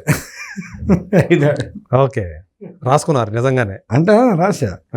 మొదటి నుండి నా మనసుకు దగ్గరగా నడిచి నాకు హెల్ప్ చేసి నన్ను ఎంత ప్రేమగా చూసుకున్న వాళ్ళ పేర్లన్నీ రాసుకున్నా. అవునా? చాలా చక్కగా నవ్వుతూ నమ్మించి మోసం చేసిన వాళ్ళ, జీవితాన్ని ద్రోహం చేసిన వాళ్ళు, ఒక నెల వరకే ద్రోహం చేసిన వాళ్ళు, ఒక కథ వరకే ద్రోహం చేసిన వాళ్ళు, ఇలా వాళ్ళ పేర్లు కొన్ని ఉన్నాయి. ఓకే, అవి రాయాలి యాక్చువల్గా. ఎందుకు దాని గురించి మనం అంటే గ్రీన్ బుక్తో పాటు రెడ్ బుక్ కూడా రాయాలి నిజానికి. రాయాలి అన్నీ ఓపెన్. మంచి వాళ్ళ పేర్లు తెలుసుకుంటాను నేను. ఓకే, అంటే అంటే కృతజ్ఞతలు చెప్పుకోవాల్సి వస్తే ఎవరికి చెప్పుకుంటారు? కొంతమంది ఉన్నారు, దాసనారాయణ గారికి చెప్పుకుంటాను నేను. ఓకే, అంటే ఆయనతో కలిసి పని చేయకపోయినా నాకు సినిమా విషయంలో నాకు పూర్తిగా హెల్ప్ చేద్దాం ముందుకు వచ్చాడు, నేను ఉపయోగించుకోలేకపోయినా. ఏ సినిమాకి? నేను డైరెక్షన్ చేసే సినిమాకి. ఓకే, పూర్తిగా హెల్ప్ చేయడానికి వచ్చాడు. ఓకే, నా వల్ల ఆయనకి 7 లక్షల నష్టం కూడా వచ్చింది. ఏ సినిమా అది? అధ్యక్ష అనే సినిమాకి. ఓకే, ఏ సంవత్సరం? 2007లో. పొలిటికల్ 7 లక్షల నష్టం వచ్చింది ఆయనకి. పట్టించుకోవాలి ఆయన. ఎందుకు నష్టం వచ్చింది ఆయనకి? ఆయన రిలీజ్ చేసి పెట్టాడు సినిమా. ఓకే, ఆయనే చెప్పాడు సిరీ మీడియా ద్వారా 7 లక్షల నష్టం వచ్చింది నీకు. 7 లక్షలు వచ్చింది వాళ్ళ అకౌంటెంట్స్ వాళ్ళు కూడా చెప్పారు ఆ సినిమా దీనివల్ల. సరే మనం హెల్ప్ చేయడానికి ముందుకు వచ్చి, అంటే మీరే సొంతంగా రిలీజ్ చేశారు త్రూ ఆయన ద్వారా? ఆయన ద్వారా. ఆయనకి ఆ నష్టం ఆయనకే కలిగింది. ఆయన కూడా చెప్పలేదు. ఆయన అకౌంట్స్ వాళ్ళు చెప్పారు ఈ సినిమా వల్ల డైరెక్టర్ గారికి 7 lakhs పోయిందండి అని. ఓకే, మీ మీద అది ఏం బెట్ల భారం మోపలా? ఎప్పుడు ఆ ప్రభావం చూపెట్టలే. అదేలే, నా మీద ఎప్పుడు చూపెట్టలే. నన్ను మళ్ళీ ఎంకరేజ్ చేసాడు. నేను కనుక మళ్ళీ డైరెక్ట్ చేయమని ఆయన చేయించేవాడు. నేను చేస్తాను సార్ అంటే చేయమనేవాడు, చేసేయనేవాడు. నేను ఎందుకు కొన్ని కారణాల వల్ల ఆగా. ఓకే, అంటే అప్పుడు డైరెక్ట్ చేయాలని చెప్పి మీకు కావాలని ఆ పొలిటికల్ సబ్జెక్ట్ మీద చేశాను. డైరెక్ట్ కావాలని పరిపూర్ణంగా డైరెక్ట్గా మారదామనే చేశాను. అదేలే. అదే అట్లా కొంతమంది మనం కృతజ్ఞతలు చెప్పుకోవాల్సిన వాళ్ళు ఉన్నారు. ఓకే, సమయం వచ్చినప్పుడు అది ఏదో ఒక రూపంలో మంచిగానే చెప్పుకుంటాం. అదేలే. మనకి ఏమవుతుందంటే నాకు నచ్చిన వ్యక్తి మీకు నచ్చకపోవచ్చు. కరెక్టే కదా. మీకు నచ్చిన వ్యక్తి నాకు నచ్చకపోవచ్చు. అవును, అట్లాగే ఇప్పుడు సేమ్ అంతే. ఇప్పుడు మీకు మేలు చేసిన వ్యక్తి నాకు చేయకపోవచ్చు, నాకు చేసిన వ్యక్తి మీకు చేయకపోవచ్చు. ఎవరైతే మన కోసం కాలం వెచ్చిస్తారో, ఎవరైతే డబ్బు కూడా కోల్పోవడానికి ఇష్టపడతారో మన కోసం, వాళ్ళు నిజంగా హెల్ప్ చేసినట్టు. అంతే. అవును, దాసనారాయణ గారు తన కాలాన్ని చాలామంది శిష్యులు కానివ్వండి, ఇంకోటి కానివ్వండి కాలాన్ని సద్వినియోగం చేశాడు ఆయన. ఎంతమంది కోసం ఆయన. అవును, నిజానికి ఆయనకి ఈ తలనొప్పులన్నీ ఎందుకు అనుకుంటే ఉండదు, కానీ ఆయనైతేనే న్యాయం చేస్తాడు, ఆయనైతే ఏదో ఒకటి చేస్తాడనే కదా ఆయన దగ్గరికి వెళ్తారు. ఎవరైతే తన కాలాన్ని పరిపూర్ణంగా అవతల వాళ్ళ కోసం సద్వినియోగం చేస్తారో వాళ్ళు నెంబర్ 1గా నిలబడతారు. సెకండ్, ఎవరైతే వాళ్ళకున్న వాళ్ళు సంపాదించిన దానిలో కనీసం 30 రూపాయలు నిస్వార్థంగా ఖర్చు పెడతారో వాళ్ళ పేర్లు చిరస్థాయిగా ఉంటాయి. మీరు వరుసగా లెక్కేసుకుంటూ పోతే మీరు దాసనారాయణ గారు, రజనీకాంత్ గారు వీళ్ళందరూ వస్తూనే ఉంటారు. ఇప్పటి వరుసలో మహేష్ బాబు గారు కూడా కనపడుతున్నారు. అట్లా ఉన్నారు. అంటే మహేష్ బాబుతో మీకు పరిచయం ఉందా? లేదు కదా. అంటే నేను అనుభవించినవి, విన్నవి, చూసినవి చెప్తున్నా. ఓకే, అవి వాస్తవాలను నిర్ధారించుకున్నాకే చెప్తున్నాను. మహేష్ బాబు గురించి మీకు నచ్చింది ఏంటి? చాలామంది పసిపిల్లలకి ఆపరేషన్ చేస్తున్నాడు, హార్ట్ ఆపరేషన్స్ అది చేస్తున్నాడు, ఇది చేస్తున్నాడు. అవును, అది మామూలు విషయం కాదు కదా. 100 కాదు, ఇప్పుడు 1000 దాటిపోయింది. ఇప్పుడు మన గురించి మనం ఆలోచించుకోవటం వల్ల మన కాలం సద్వినియోగం కాదు. మనం కొంతమంది లైఫ్కి మనం ఏం చేయగలం, మన దగ్గర పనిచేసే డ్రైవర్కి కరెక్ట్గా మనం ఇచ్చే శాలరీ సరిపోతుంది అనేది ఆలోచించినా చాలు. అవునా కాదు? వాడు అవతలకి వెళ్ళి శాలరీ సరిపోవట్లేదని ఆడవకుండా అది ఏడు చేస్తే ఇంక మనం ఎందుకు, మన కాలం కాదు ఆడి కాలం కూడా దుర్వినియోగం చేశాను. నేను అట్లా ఒక మూల సూత్రాలు కొన్ని నమ్ముతాను. అవే మన ఎప్పటికన్నా మానసికంగా ఆత్మపరంగా నిలబడతాయి. పోయేటప్పుడు కూడా ప్రశాంతంగా పోతాం. లేదనుకోండి చివరి క్షణంలో ఒకసారి అందరినీ చూస్తే ఏమనిపిస్తుంది అంటే ఎందుకు బతుకు అనిపిస్తుంది. అవునా కాదు? కరెక్ట్. అవును, మనం బతికినందుకు ఒక సార్థకత ఉండాలంటారుగా. మనం చేసిన వాటి ఒక్కటన్నా మంచి పని ఉందా అని ఒక్కసారి తరచు చూసుకుంటే మనకు తెలిసిపోతుందిగా. ఏం చేయాలో కూడా తెలుస్తుంది మనకి. ఏం చేయకూడదో తెలుస్తుంది, ఏం చేయాలో తెలుస్తుంది. ఒక మనిషి వల్ల ఇప్పుడు నారాయణ గారు ఉన్నారు, ఆయన వల్ల ఎన్ని కుటుంబాలు ఆ రోజుల్లో నిలబడ్డాయి. అవును. పద్మాలయ కృష్ణ గారి వల్ల ఎన్ని కుటుంబాలు ప్రతి నెల గుండెల మీద చేసుకుని హ్యాపీగా బతికారు. అవును. బతికితే దీని అబ్బా జీవితం అలా బతక. అప్పుడు బాగా చెప్పుకునేవాళ్ళు కదా అసలు ఇవన్నీ కూడా. మేము ఇండస్ట్రీకి వచ్చా కూడా చెప్పేవాళ్ళుగా, కృష్ణ గారి సినిమా అక్కడ అమౌంట్స్ అన్నీ పక్కన పెట్టేసి అమౌంట్స్ వస్తాయి, అది ఆ సమస్య. కృష్ణ గారు సినిమా మొదలవుతుందంటే మేము గుండెలు మీద చేసుకుని నిద్రపోయేవాళ్ళండి అన్నారు. అది అలా అనిపించుకోవటం గొప్ప విషయం. అవును. అంటే ఒక రకంగా చెప్పాలంటే ఇండస్ట్రీని ముందుకు తీసుకెళ్ళటంలో అనేక మందికి, వందల మందికి ఉపాధి కల్పించడం. ఉపాధి కల్పించడం అందులో ఈ ఫీల్డ్లో. ఆయన అదే అన్నామంటే, ఎందుకు ఇంత 3 షిఫ్ట్లు అవసరమా మీకు, అంటే ఇన్ని కుటుంబాలు బతుకుతాయి కదా అనేవాడు అంట కదా. అంతే తప్ప అది that is quality of hero. అవును. నిజమైన హీరో అంటే అది కదా. మన వల్ల ఎన్ని కుటుంబాలు బతుకుతున్నాయి, అది లైఫ్ హీరో. అవును. అంతే కదా. మనమే బతకాలి అనుకుంటే మనకి మనమే వెళ్ళము. అవును. అంతేగా. అవును.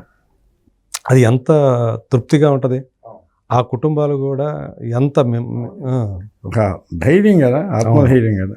ఇప్పటికీ దాసనారాయణ రావు గారి స్టాఫ్లో పనిచేసిన డైరెక్షన్ డిపార్ట్మెంట్లో వాళ్ళు వీళ్ళు చాలామంది టెక్నీషియన్స్, వాళ్ళు అంటే చిన్న చిన్న లోపాలు ఏవో వస్తుంటాయి, అవి పక్కన పెట్టండి. But security is security. Yes. ఎంతమంది ఆయన శిష్యులు వచ్చారు ఇండస్ట్రీకి. అయ్యో 55 మంది శిష్యులు.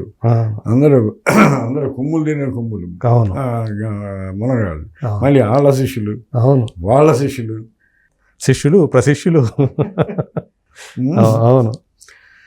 అది లైఫ్ అండి. అవును. సో వాళ్ళ వల్లే ఈరోజు తెలుగు చిత్ర పరిశ్రమ అనేది ఇలా ఉంది, అంటే కళకళలాడుతుంది. అంటే ఈరోజు అంతర్జాతీయ స్థాయికి వెళ్ళిందంటే వీళ్ళందరూ వేసినటువంటి పునాదులే కదా. అవునండి. అట్లా అందుకే 100కో 1,00,00,000 పుడతాడు ఒక్కడు అంటారు చూసారా. ఎస్. అది డబ్బున్న వాడికి అందరికీ పెట్టాలనే ఆలోచన ఉండకపోయినప్పుడు డబ్బున్న ఒకటే లేకపోయినా ఒకటే. అదేదో అంటారే, దుఃఖమేమో పంచుకుంటే తగ్గుతుంది. సంతోషమేమో పంచుకుంటే సామెత అవుతుంది మనకి.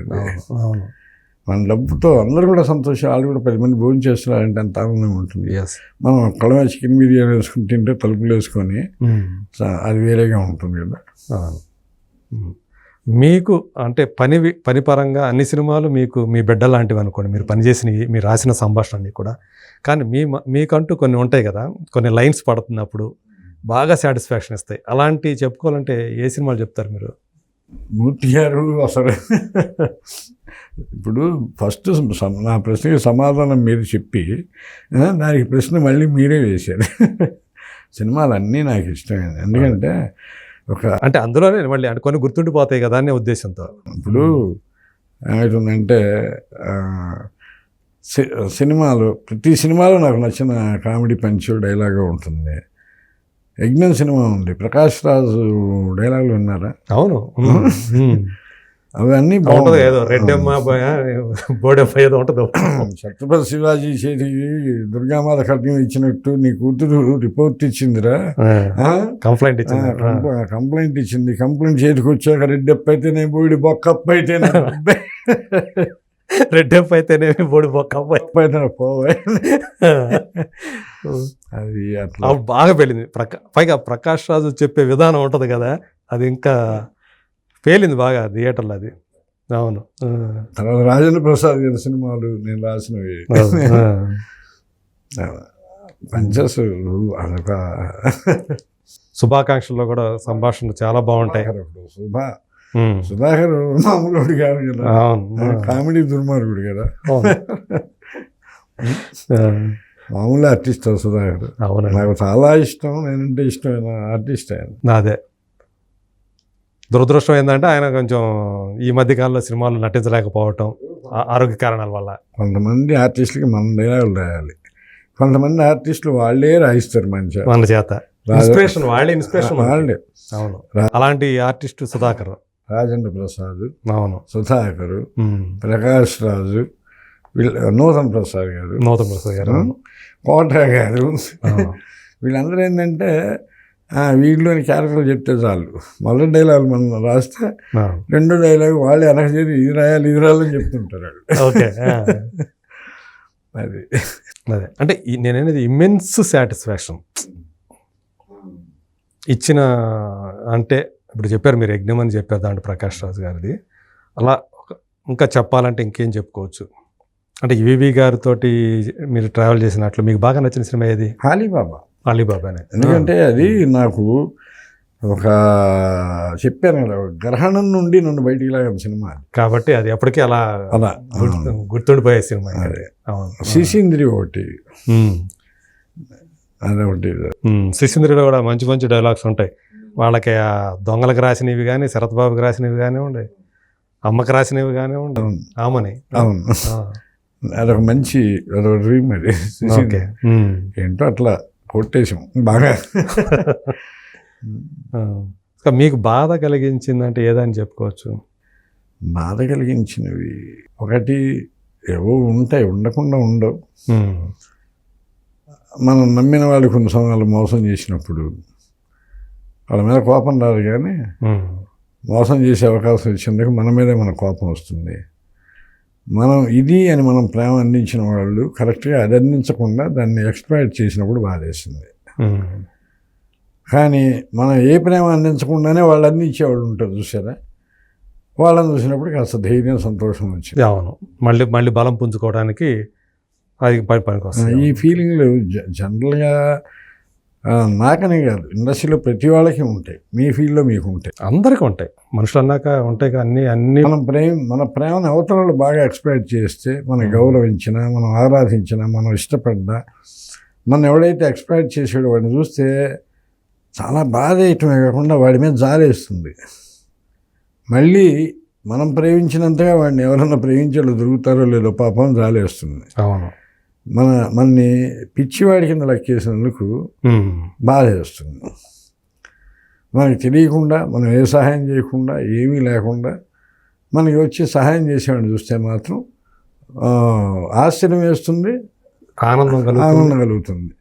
ఎప్పుడైనా అంతే, మీరు ఏదైనా ఎవరికైనా అందిస్తే అది వాడు మీకు అందించకపోయినా వేరే వాడు వచ్చి అందిస్తాడు. అది సూత్రం, బేసికల్ సూత్రం అది. మనం ఎవరి నుండి అయితే మనం కావాల్సిన అనుకున్నామో వాళ్ళు ఇవ్వరు, వేరే వాళ్ళు ఇస్తారు. ఎవరు అంటే లేకుండా పోవటం వల్ల కెరీర్లో ఈవీ గారు లేకపోవటం నేను చాలా అయితే సంవత్సరానికి 2 సినిమాలు తను చేసేవాడినిగా, గ్యారంటీ. పేరున్నా లేకపోయినా 4 సినిమాలు చేసేవాడిని. అందులో 2 పేరు ఉండేది. అంత అనుబంధం. సరే, సినిమాలనే స్వార్థం అవి పక్కన పెట్టండి. నన్ను అర్థం చేసుకునే మనిషి వెళ్ళిపోయినాడనే బాధ. సినిమాలనేది సెకండరీ. మానవ అదేదంటారు, ఆర్థిక సంబంధం కన్నా ఒక ఆత్మీయ సంబంధం పోయినప్పుడు అది ఇప్పటికీ బాధపడుతుంది. ఇప్పుడు కూడా బాధపడుతుంది. కానీ మీరు పోయిన సంవత్సరం పర్సనల్ లైఫ్లో కూడా మీరు మీ అబ్బాయిని, మీ పెద్ద అబ్బాయి, అది ఒక అన్ఎక్స్పెక్టెడ్ ఫ్యామిలీ పరంగా, మీరు ఫ్యామిలీ పరంగా కాకుండా ఈ విషయం సినిమా ఇండస్ట్రీకి సంబంధించిన విషయం అడిగారు అనుకున్నా, కానీ దాంట్లో మిస్ అయినాడు వాడు. అది నేను మీ వృత్తిపరమైనది ముందు అడిగింది ప్రశ్న. ఇప్పుడైతే మీ వ్యక్తిగతమైనదే. ఆ లాసులో ఇంకా ఈ లాస్ గురించి కూడా కుటుంబ పరంగా అది కుటుంబ జీవితంలో వస్తే నాకు, ఎందుకంటే మీరు మీ అబ్బాయితో కలిసి ఉన్నటువంటి ఫోటోలు కూడా షేర్ చేశారు మీరు ఫేస్బుక్లో. అది నాకు జ్ఞాపకం ఉంది. అబ్బాయి పేరేంటి? వినోద్. ఇండస్ట్రీలో నీరజ్ అంటారు అంతా. మేము పెట్టుకున్న పేరు వినోద్. నీరజ్ అని ఎందుకు అంటారు అంటే అది అనుకోకుండా న్యూమరాలజీ ప్రకారం చేంజ్ చేయాల్సి వచ్చింది. స్కూల్లో చేసేటప్పుడు చిన్న నీరజ్ కుమార్ అని పెడితే బాగుంటుందని మార్చేసి, స్కూల్ రికార్డ్స్లో మాత్రం నీరజ్ కుమార్ అంటది. కాబట్టి ఇక నీరజ్ గానే చిన్నప్పుడు ప్రపంచానికంతా అలాగే. చిన్నప్పుడు వినోదే ఫస్ట్ పెట్టింది, నేను వినోదే అని పెట్టాను. ఓకే, నేను మీరు సినిమా ఇండస్ట్రీ పరంగా అని అడిగారేమో, నటిలే నేను. అది కరెక్టే. తను ఏం చేసేవాడు? తను ఫస్ట్ రఫ్ అనే సినిమాకి ఎగ్జిక్యూటివ్ ప్రొడ్యూసర్గా చేశాడు. రఫ్, ఆ. ఓకే. తర్వాత ఎవరిది రఫ్? ఆది సాయి కుమార్, ఓకే. ఇటేమో మన ఆది అబ్బాయి డేట్లు చూశాడు కొన్నాళ్ళు, చూశాడు. తర్వాత అదే సాయి కుమార్ వాళ్ళ అబ్బాయికి. తర్వాత మళ్ళీ ఏదో సినిమా జన ప్రపోజల్ చేసి ప్లానింగ్లో తిరుగుతున్నప్పుడు అనుకోకుండా అట్లా జరిగింది అది. ఓకే. ఇప్పుడు సినిమా ఏదైనా చెయ్యాలని ఇదిలో ఉన్నాడు వాడు. ఆ టైంలో జాండీస్ అటాక్, జాండీస్, అది వాడు కేర్లెస్ చేశాడు. షిఫ్ట్ అయిపోయింది, అక్కడ తగ్గింది అనుకొని ఫుడ్ కంట్రోల్ ఏం లేకుండా షూటింగ్లని అటెన్ ఇటెన్ వెళ్ళటం. అంటే తనకు జాండీస్ వచ్చిన సంగతి మీ అందరికీ తెలుసా? ఫస్ట్ వాడు అన్కాన్షియస్ అయినాడు బయటికి వెళ్తూ పడిపోతే హాస్పిటల్ టెస్ట్ చేస్తే జాండీస్ వచ్చిందన్నారు. సరే అని చెప్పి ఇమీడియట్గా టెస్ట్లు అన్నీ అయిపోయిన తర్వాత ఒక 40 రోజులు పచ్చం ఇచ్చాం ఆడాడు. మళ్ళీ టెస్ట్ చేయించాలి వాడు. పత్యం వాడాను కదా, తగ్గిపోయింది అనుకున్నాడు. 40 days మామూలుగా కళ్ళు గిళ్ళు మామూలుగా ఉన్నాయి అది అని చెప్పేశాడు. షూటింగ్కి వెళ్ళాడు, షూటింగ్ వాళ్ళ వేరే షూటింగ్కి.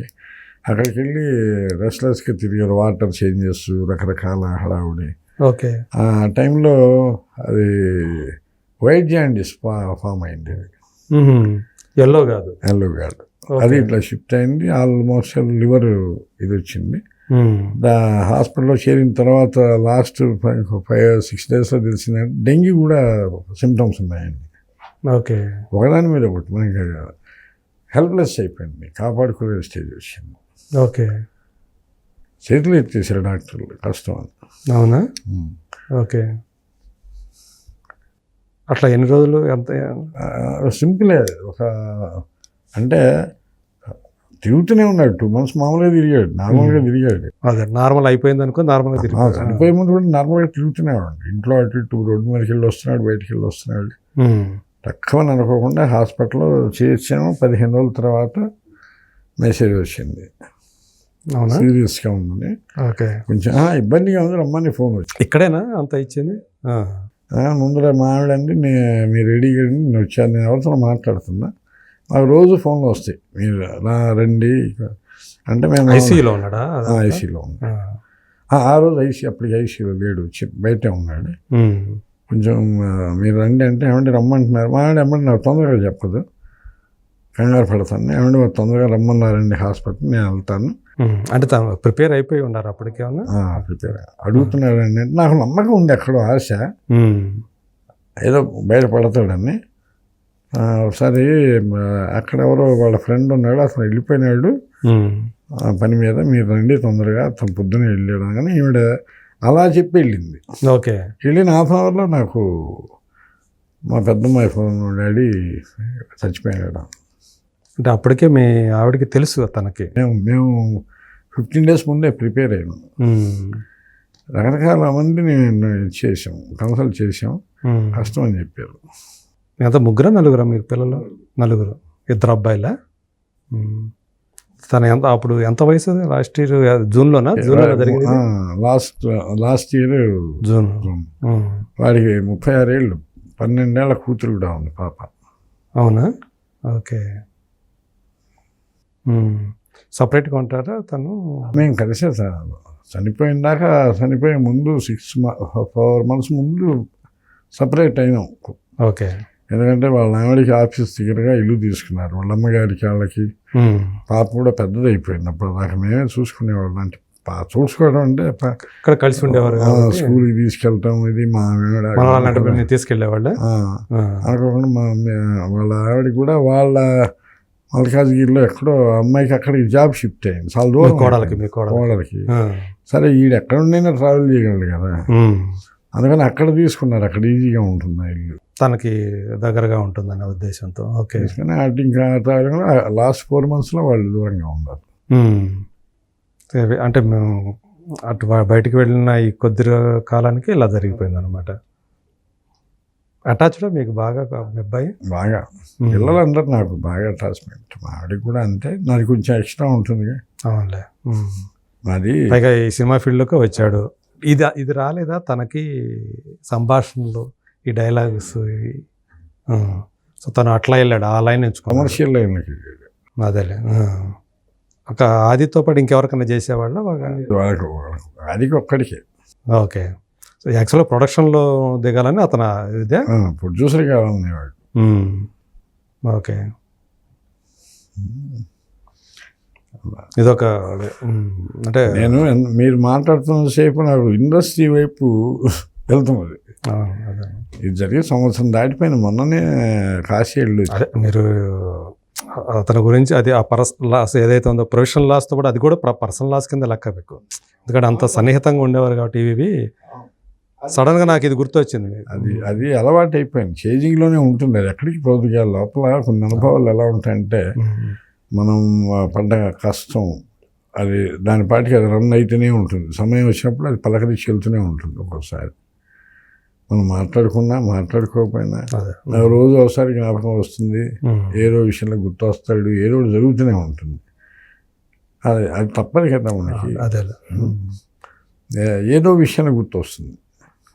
ఇప్పుడు మరి పాప కలుస్తూ ఉంటారా, వస్తున్నారా వాళ్ళు? మనవరాలు వచ్చి వెళ్తూ ఉంటుంది, కోళ్ళు వచ్చి వెళ్తూ ఉంటుంది. అవన్నీ. ఏం చదువుతుంది పాప? ఇప్పుడు 9th క్లాస్. 9th క్లాస్కి వచ్చేసిందా? ఓకే. అంటే 13 ఏళ్ళు 14 సంవత్సరం నడుస్తూ ఉంటుంది. అదే. మీ చిన్న అబ్బాయి ఏం చేస్తున్నాడు? వాడు రియల్ ఎస్టేట్ దానిలో జాబ్ చేస్తున్నాడు, అడ్మిన్గా చేస్తున్నాడు. ఓకే. అతనికి కూడా ఈ ఫీల్డ్ అవ్వలేదు? లేదు, నేను వాడిని ఆర్టిస్ట్ని చేద్దాం అనుకున్నా. తన పేరేంటి? వాడు కిషోర్, సాయి కిషోర్. ఓకే. నేను ఆర్టిస్ట్ని చేయాలని అనుకునేవాడిని, బాగుంటాడు ఆర్టిస్ట్గా. ఓకే. కానీ వాడు నవ్వుతాడు, నాకు అవసరం అన్నట్టు. అవునా? తనకి పెళ్ళి అయిపోయింది కదా, చెయ్యాలా? 2 పెళ్ళిళ్ళు చేయాలి, ఒక అబ్బాయికి అమ్మాయికి. అవునా? చివరి పాప. ఓకే. వాళ్ళిద్దరికి పెళ్ళిళ్ళు చేస్తే కుటుంబ పరంగా ఈ భూమి మీద ఒక భారం అయిపోయినట్టు. సినిమా పరంగా ఏ భారం ఉందనే చూడాలి. ఫైనల్ వార్ ఒకటి ఉంది ఇండస్ట్రీలో చేయాల్సింది. అంటే ఒక ఏదో సంథింగ్ ఇండస్ట్రీకి సంబంధించి మనం ఒకటి పార్టిసిపేట్ చేయాలి. ఓకే. అంటే ఏమైనా ఉందా దృష్టిలో, మీ దృష్టిలో ఏమన్నా? అది మెల్లగా చెప్తా, శ్రావణ మాసం దాటాక చెప్తా. అవునా? అంటే ఏ రకంగా, రైటర్ గానా లేకపోతే తీస్తాను, ప్రొడ్యూసర్ గానా, డైరెక్టర్ గానా? ప్రొడ్యూసర్ గా. ఈ దెబ్బతో అటు ఇటు రెండు. అంటే ఈ సినిమా మీకైతే ఏమి ఇచ్చిందో, సో దానికి కూడా మనం కూడా ఏదైనా ఇవ్వాలి అని. హిట్ అండ్ ఫట్ ఏదో ఒకటి అంటారు చూసారా, హిట్ ఆర్ ఫట్. కానీ మీరు రైటర్గా ఇచ్చారుగా ఇప్పుడు సినిమాకి, ఆ రకంగా అది కూడా ఏ సినిమాతో మీరు ఎదిగారో ఆ ఎదిగే క్రమంలోనే మీరు మీ వంతు పాత్ర పోషించినట్టే కదా. అది ఏమైందంటే గత కొన్నాళ్ళుగా నిద్రాణంగా ఎంత మటుకు యాక్టివ్నెస్ పోకుండా నేను వెళ్ళిపోతూనే ఉన్నా ముందుకి. ఏది ఎలా ఉన్నాయి పరిస్థితులు, నా పరిస్థితికి నాకు సంబంధం లేదు, కాలానికి నాకు సంబంధం లేదు. దేవుడి దయ వల్ల నా మూడు ఒకటిగానే రన్ అవుతూ వెళ్తుంది. దాన్ని కొంచెం ఇంకా తట్టి నిద్ర లేపి కొంచెం ప్రజ్వలించాలి దాన్ని. దానికి ఏం చేయాలి, ఒక మంచి ఆల్రెడీ సబ్జెక్ట్ రెడీ చేసుకున్నా, సబ్జెక్ట్ రెడీ చేశా. దాని గురించి ప్రొడక్షన్ అనేది మీరు ఇప్పుడు దాకా సంపాదించుకున్నంతా కూడా పోగొట్టుకునే అవకాశం ఉన్నటువంటి, ఆల్రెడీ పోయింది కదా. ఇప్పుడు మనం ఇల్లు కట్టాం, పెద్ద ఇల్లు, 1,70,00,000కి అమ్మేసాం. ఇప్పుడు 15 కోట్లు. ఎక్కడ? మణికొండలో. ఓకే. అమ్మేశారు? అది అమ్మేసాం. ఓకే. అయిపోయింది. ఎందుకు అమ్మాల్సి వచ్చింది అంటే అది తెలియని సినిమా కష్టాలు. మాకు తెలియకుండా పక్కన అపార్ట్మెంట్ ఒకటి స్టార్ట్ చేసాం. స్టార్ట్ చేసేటప్పుడు ప్రైవేట్ అప్పులు కూడా తొందరగా తెచ్చేసి అమ్మేద్దామని ప్లాన్ మాది. అంటే ఇల్లు కట్టిన తర్వాత మళ్ళీ పక్కన ఇంకొక అపార్ట్మెంట్ కట్టాలి. అపార్ట్మెంట్ మొత్తం 4 ఫ్లోర్లు, డబుల్ బెడ్రూమ్ ప్లాట్లు 2. మొత్తం ఏముంది అమ్మేసేస్తాం. 6 months వరకు మొదలు పెట్టాం. నా డబ్బులు, ఆ డబ్బులు, ఈ డబ్బులు అన్నీ కలిపి కడుతూ అక్కడికి వచ్చేటప్పటికి ఏమైందంటే తెలంగాణ ఉద్యమం ఊపి అనుకుంది. కరెక్ట్. ఆ టైంలో టోటల్గా కొలాప్స్ అయిపోయింది. డబ్బులు రాలేదు, ఎవరు కొనడానికి కూడా రాలే. ఒక్కసారి పడిపోయిన రేట్లు. అసలు స్థలం 35 లక్షల స్థలం అట్లా అమ్ముకున్నా బాగుండేది మాకు. లేదా అలా దాన్ని యథాతథ స్థితిలో ఉంచుకున్నా కానీ తర్వాత బాగుండేది.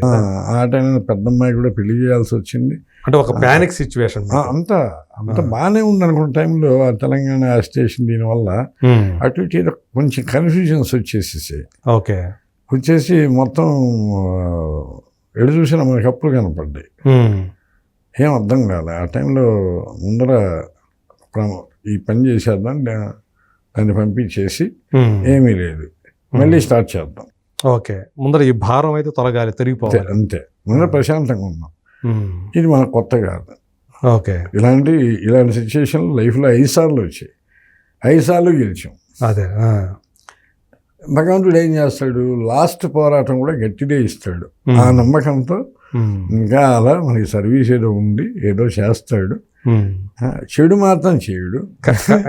కాదన్నయ్య, మీరు ఇప్పుడు అలాంటి ఒక సిచ్యువేషన్ నుంచి ఇల్లుని మీరు సంపాదించుకుంటూ అమ్ముకోవాల్సిన పరిస్థితి వచ్చింది, అమ్మేసుకున్నారు, గట్టెక్కారు కదా. ఇప్పుడు తర్వాత కాలంలో మీరు ఏదైతే సంపాదించుకున్నారో ఇప్పుడు దాన్ని కూడా ఆర్థికంగా, నేను అంటుంది ఆర్థికంగా, అంటే సినిమా అనేది ఒక నిర్మాణం, సినీ నిర్మాణం అనేది ఒక లాటరీ అని తెలిసి కూడా గతంలో మీ అనుభవం కూడా ఉంది కదా, అధ్యక్ష సినిమాకి అనుభవం ఉంది కదా. సో మళ్ళీ ఇప్పుడు ఎందుకని, అంటే ఆ సబ్జెక్ట్ మీద అంత నమ్మకం ఉందా, లేకపోతే మనం ఒకటి మంచిది సబ్జెక్ట్ చేశా, నమ్మకం ఉంది సబ్జెక్ట్ మీద. ఓకే. నేను ఫస్ట్ సినిమా డైరెక్ట్ చేసినప్పుడు చేసిన తప్పేంటంటే అది రెవల్యూషనరీ సినిమా ఏదో అందుకొని కరెక్ట్గా దాన్ని ప్రొజెక్ట్ చేయలేకపోయినా కొన్ని కారణాల వల్ల, నేను అనుకున్న చేయలేకపోయినా. ఓకే. ఈసారి అందరూ ఏమన్నారంటే మీరు అలాంటి సబ్జెక్ట్ కాదు చేయాల్సిందని కొన్ని సలహాలు ఇచ్చారు. వాళ్ళలో ఎక్కువ మంది సలహాలు ఒకే సూత్రాన్ని ఆధారపడుతున్నాయి. ఓకే. అది ఒక లవ్, కుటుంబ ప్రధానంగా కామెడీ ఇలాంటివి ఉంటూ మీరు మిక్స్ చేసుకుంటూ వెళ్తే బాగుంటుంది, కమర్షియల్ ఫార్మాట్లో చేసుకుంటే బాగుంటుంది అన్న ఉద్దేశంలో. వ్యాపార పరంగా మీకు కలిసి వచ్చే సినిమా ఏదైతే ఏముంటుంది. ఈ కొన్నాళ్ళు ఈ జెండా మార్చండి, ఎర్ర జెండా అని చెప్పారు. ఎందుకంటే తర్వాత అనిపించింది యూట్యూబ్లో ఎక్కడ చూసినా ఏం చూసినా రెవల్యూషన్కి సంబంధించినవి ఎక్కువగా కనపడుతున్నాయి కదా. పొలిటికల్గా ఎక్కువ సబ్జెక్టులు యూట్యూబ్లో వస్తున్నాయి, టీవీల్లో వస్తున్నాయి, అవును, పేపర్లో వస్తున్నాయి. ఏదో చోట పొలిటికల్ బ్యాక్ డ్రాప్లో అవి వస్తూనే ఉంటాయి, మూవీస్ వస్తూనే ఉంటాయి. అది రెవల్యూషన్ మర్చిపోయి ఆ మాట ఎటు చూసినా పొలిటికల్. ఒకప్పుడు రెవల్యూషనరీ అనేది ఇప్పుడు అసలు లేదు కదా, ఇప్పుడు తీసేవాళ్ళు. ఇప్పుడు మళ్ళీ మీరు కొత్తగా అందులో ఇదంటే అది వేరేగా వెళ్ళొచ్చు, పొలిటికల్గా కూడా తీయచ్చు. లీడర్ హిట్ అయింది కదా, అవును, కొత్త వేవ్లో వెళ్ళొచ్చు. కాకపోతే ఏంటంటే ఇది కరెక్ట్ మీ నుండి ఎక్స్పెక్ట్ చేసేది అది కాదు. జనం ఎవరైనా తెలిసిన వాళ్ళు అంతే కదా, మీ నుండి ఏం ఎక్స్పెక్ట్ చేస్తారు అనేది మీకు ఇదైతే బాగుండేది అని అందరూ చెప్పారు. ఒక 20 మంది వాళ్ళందరూ వాళ్ళు ఇచ్చిన సలహాల్లో అందరు చెప్పిందంటే love, family entertainer, complete entertainer, okay, ఇట్లా కొన్ని చెప్పారు. దాన్ని ఆధారం చేసుకొని ఒక మంచి కలవడ తయారు చేసుకున్నాం, రాశారు. ఓకే. దాన్ని చెక్ చేసుకున్నాం. మళ్ళీ దాన్ని స్క్రీన్ మీద తేవడానికి 1 year నుండి ఆలోచిస్తుంటే కొన్ని కారణాలలో ఆగుతూ వచ్చింది. ఇవే ఇప్పుడు మనం మా అబ్బాయి విషయం కానీ ఇవన్నీ ఆగుతూ తర్వాత ఎలక్షన్స్ అని ఇలా వచ్చాయి. ఇప్పుడు కరెక్ట్గా శ్రావణ మాసం వచ్చింది, మన పనులు స్పీడప్ చేస్తాం. ఓకే. సో ఇప్పుడు ఈ మాసంలోనే మీరు ఇంకా కదిలిచ్చేస్తాయి, ఇక్కడ నుండి స్పీడ్ అయిపోతుంది. ఈ బ్యానర్ పేరు ఏంటి? బ్యాండ్ పేరు ఒకటని ఫిక్స్ కాలేదు ఇంకా. ఓకే. ఒకటి ఇంకా మీరు ఛాంబర్లో ఇంకా చేయలేదు, నిర్మాతల మండలిలో ఇంకా చేయలేదు? ఆల్రెడీ చేసింది ఒకటి ఉంది, మహాలక్ష్మి ఫిల్మ్స్ అని. ఓకే. ఇప్పుడు కొత్తది మనం అధ్యక్ష కోసం చేసినది. అధ్యక్ష వేరే వాళ్ళది, మీరు డైరెక్టర్. యాక్చువల్గా బ్యానర్ కూడా నేను రిజిస్ట్రేషన్ చేయలే కొన్ని కారణాలతో. ఈ శ్రావణ మాసంలో చేయాలి బ్యానర్ రిజిస్ట్రేషన్. ఓకే. దానికి ఏంటంటే మా వాళ్ళు ఒకళ్ళిద్దరు అడ్వైజర్లు తీసుకుని నా దగ్గర 5-6 పేర్లు ఉన్నాయి. ఆ పేర్లో ఏదనేది నేను ఇంకా ఫిక్స్ కావాలి. అది ముందే చెప్పే కన్నా అప్పుడు ఒకేసారి ఇంకో ఇంటర్వ్యూలో చెప్తే బాగుంటుంది. ఇంటర్వ్యూను లేకపోతే అఫీషియల్గా మీరు ఏదైతే బయట ప్రపంచానికి చెప్పాలనుకున్న టైంలో ఒక అఫీషియల్ స్టేట్మెంట్ గానో సినిమా ఒకటి రాబోతోంది ఈ బ్యానర్ మీద అని చెప్పేసి మీరు అఫీషియల్గా ఒక స్టేట్మెంట్ ఇవ్వచ్చు. సో మొత్తానికి అంటే దాన్ని మీరు డైరెక్ట్ చేయరు, అది వేరే డైరెక్టర్ అనుకున్నాను. ఓకే. మాట్లాడుతున్నారా? అది చెప్తా. ఆల్రెడీ అంటే కొత్త డైరెక్టరా లేకపోతే ఫస్ట్ ఫిల్మ్ డైరెక్టర్? ఓకే. మంచి స్టఫ్ ఉన్న డైరెక్టర్ అనిపించిందా? Very good, very good. So గత ఏదైతే ఉందో ఒక డైరెక్టర్గా మీకు చేదు అనుభవం ఉంది, నిర్మాతగా ఖచ్చితంగా అంటే మళ్ళీ సినిమా ఇండస్ట్రీకి ఏదైనా తిరిగి ఇవ్వాలన్న మీ ఆకాంక్ష ఏదైతే ఉందో అదైతే ఖచ్చితంగా మంచి ఇవ్వాలి. మీ దీన్ని మరి ఏ కోరిక చివరి పోరాటం అని ఏదో మాట వాడారు, కానీ ఇది చివరి పోరాటం కాకూడదని నేను మనస్ఫూర్తిగా కోరుకుంటున్నా.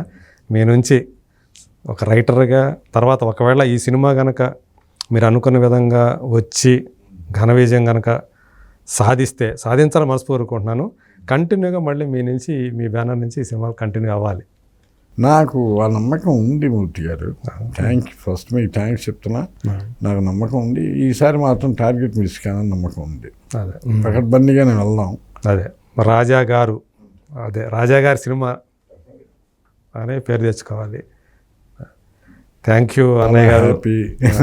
సో ఇంతసేపు నా కోసం టైం కేటాయించినందుకు, సో మీ ప్రయాణ అనుభవాల్ని మాతోటి పంచుకున్నందుకు, సో మీరు చిరకాలం ఆరోగ్యంతో హ్యాపీగా ఇలాగే ఉండాలని చెప్పేసి నిజంగానే మీ నుంచి రైటర్గా, నిర్మాతగా, భవిష్యత్తులో మళ్ళీ ఒకవేళ వీలైతే దర్శకుడుగా మీ నుంచి సినిమాలు రావాలని మనస్ఫూర్తిగా కోరుకుంటున్నాను. Thank you. నేను కూడా మీ ఛానల్ ద్వారా థ్యాంక్ యూ సో మచ్. నన్ను మనసు మాట్లాడేట్టు మరోసారి ఇన్స్పైర్ చేసినందుకు మీకు, మీ స్టాఫ్కి, మీ యాజమాన్యానికి అందరికీ ధన్యవాదాలు. ఇది చూసే ప్రేక్షకులు కూడా మళ్ళీ ధన్యవాదాలు. Thank you so much. Thank you.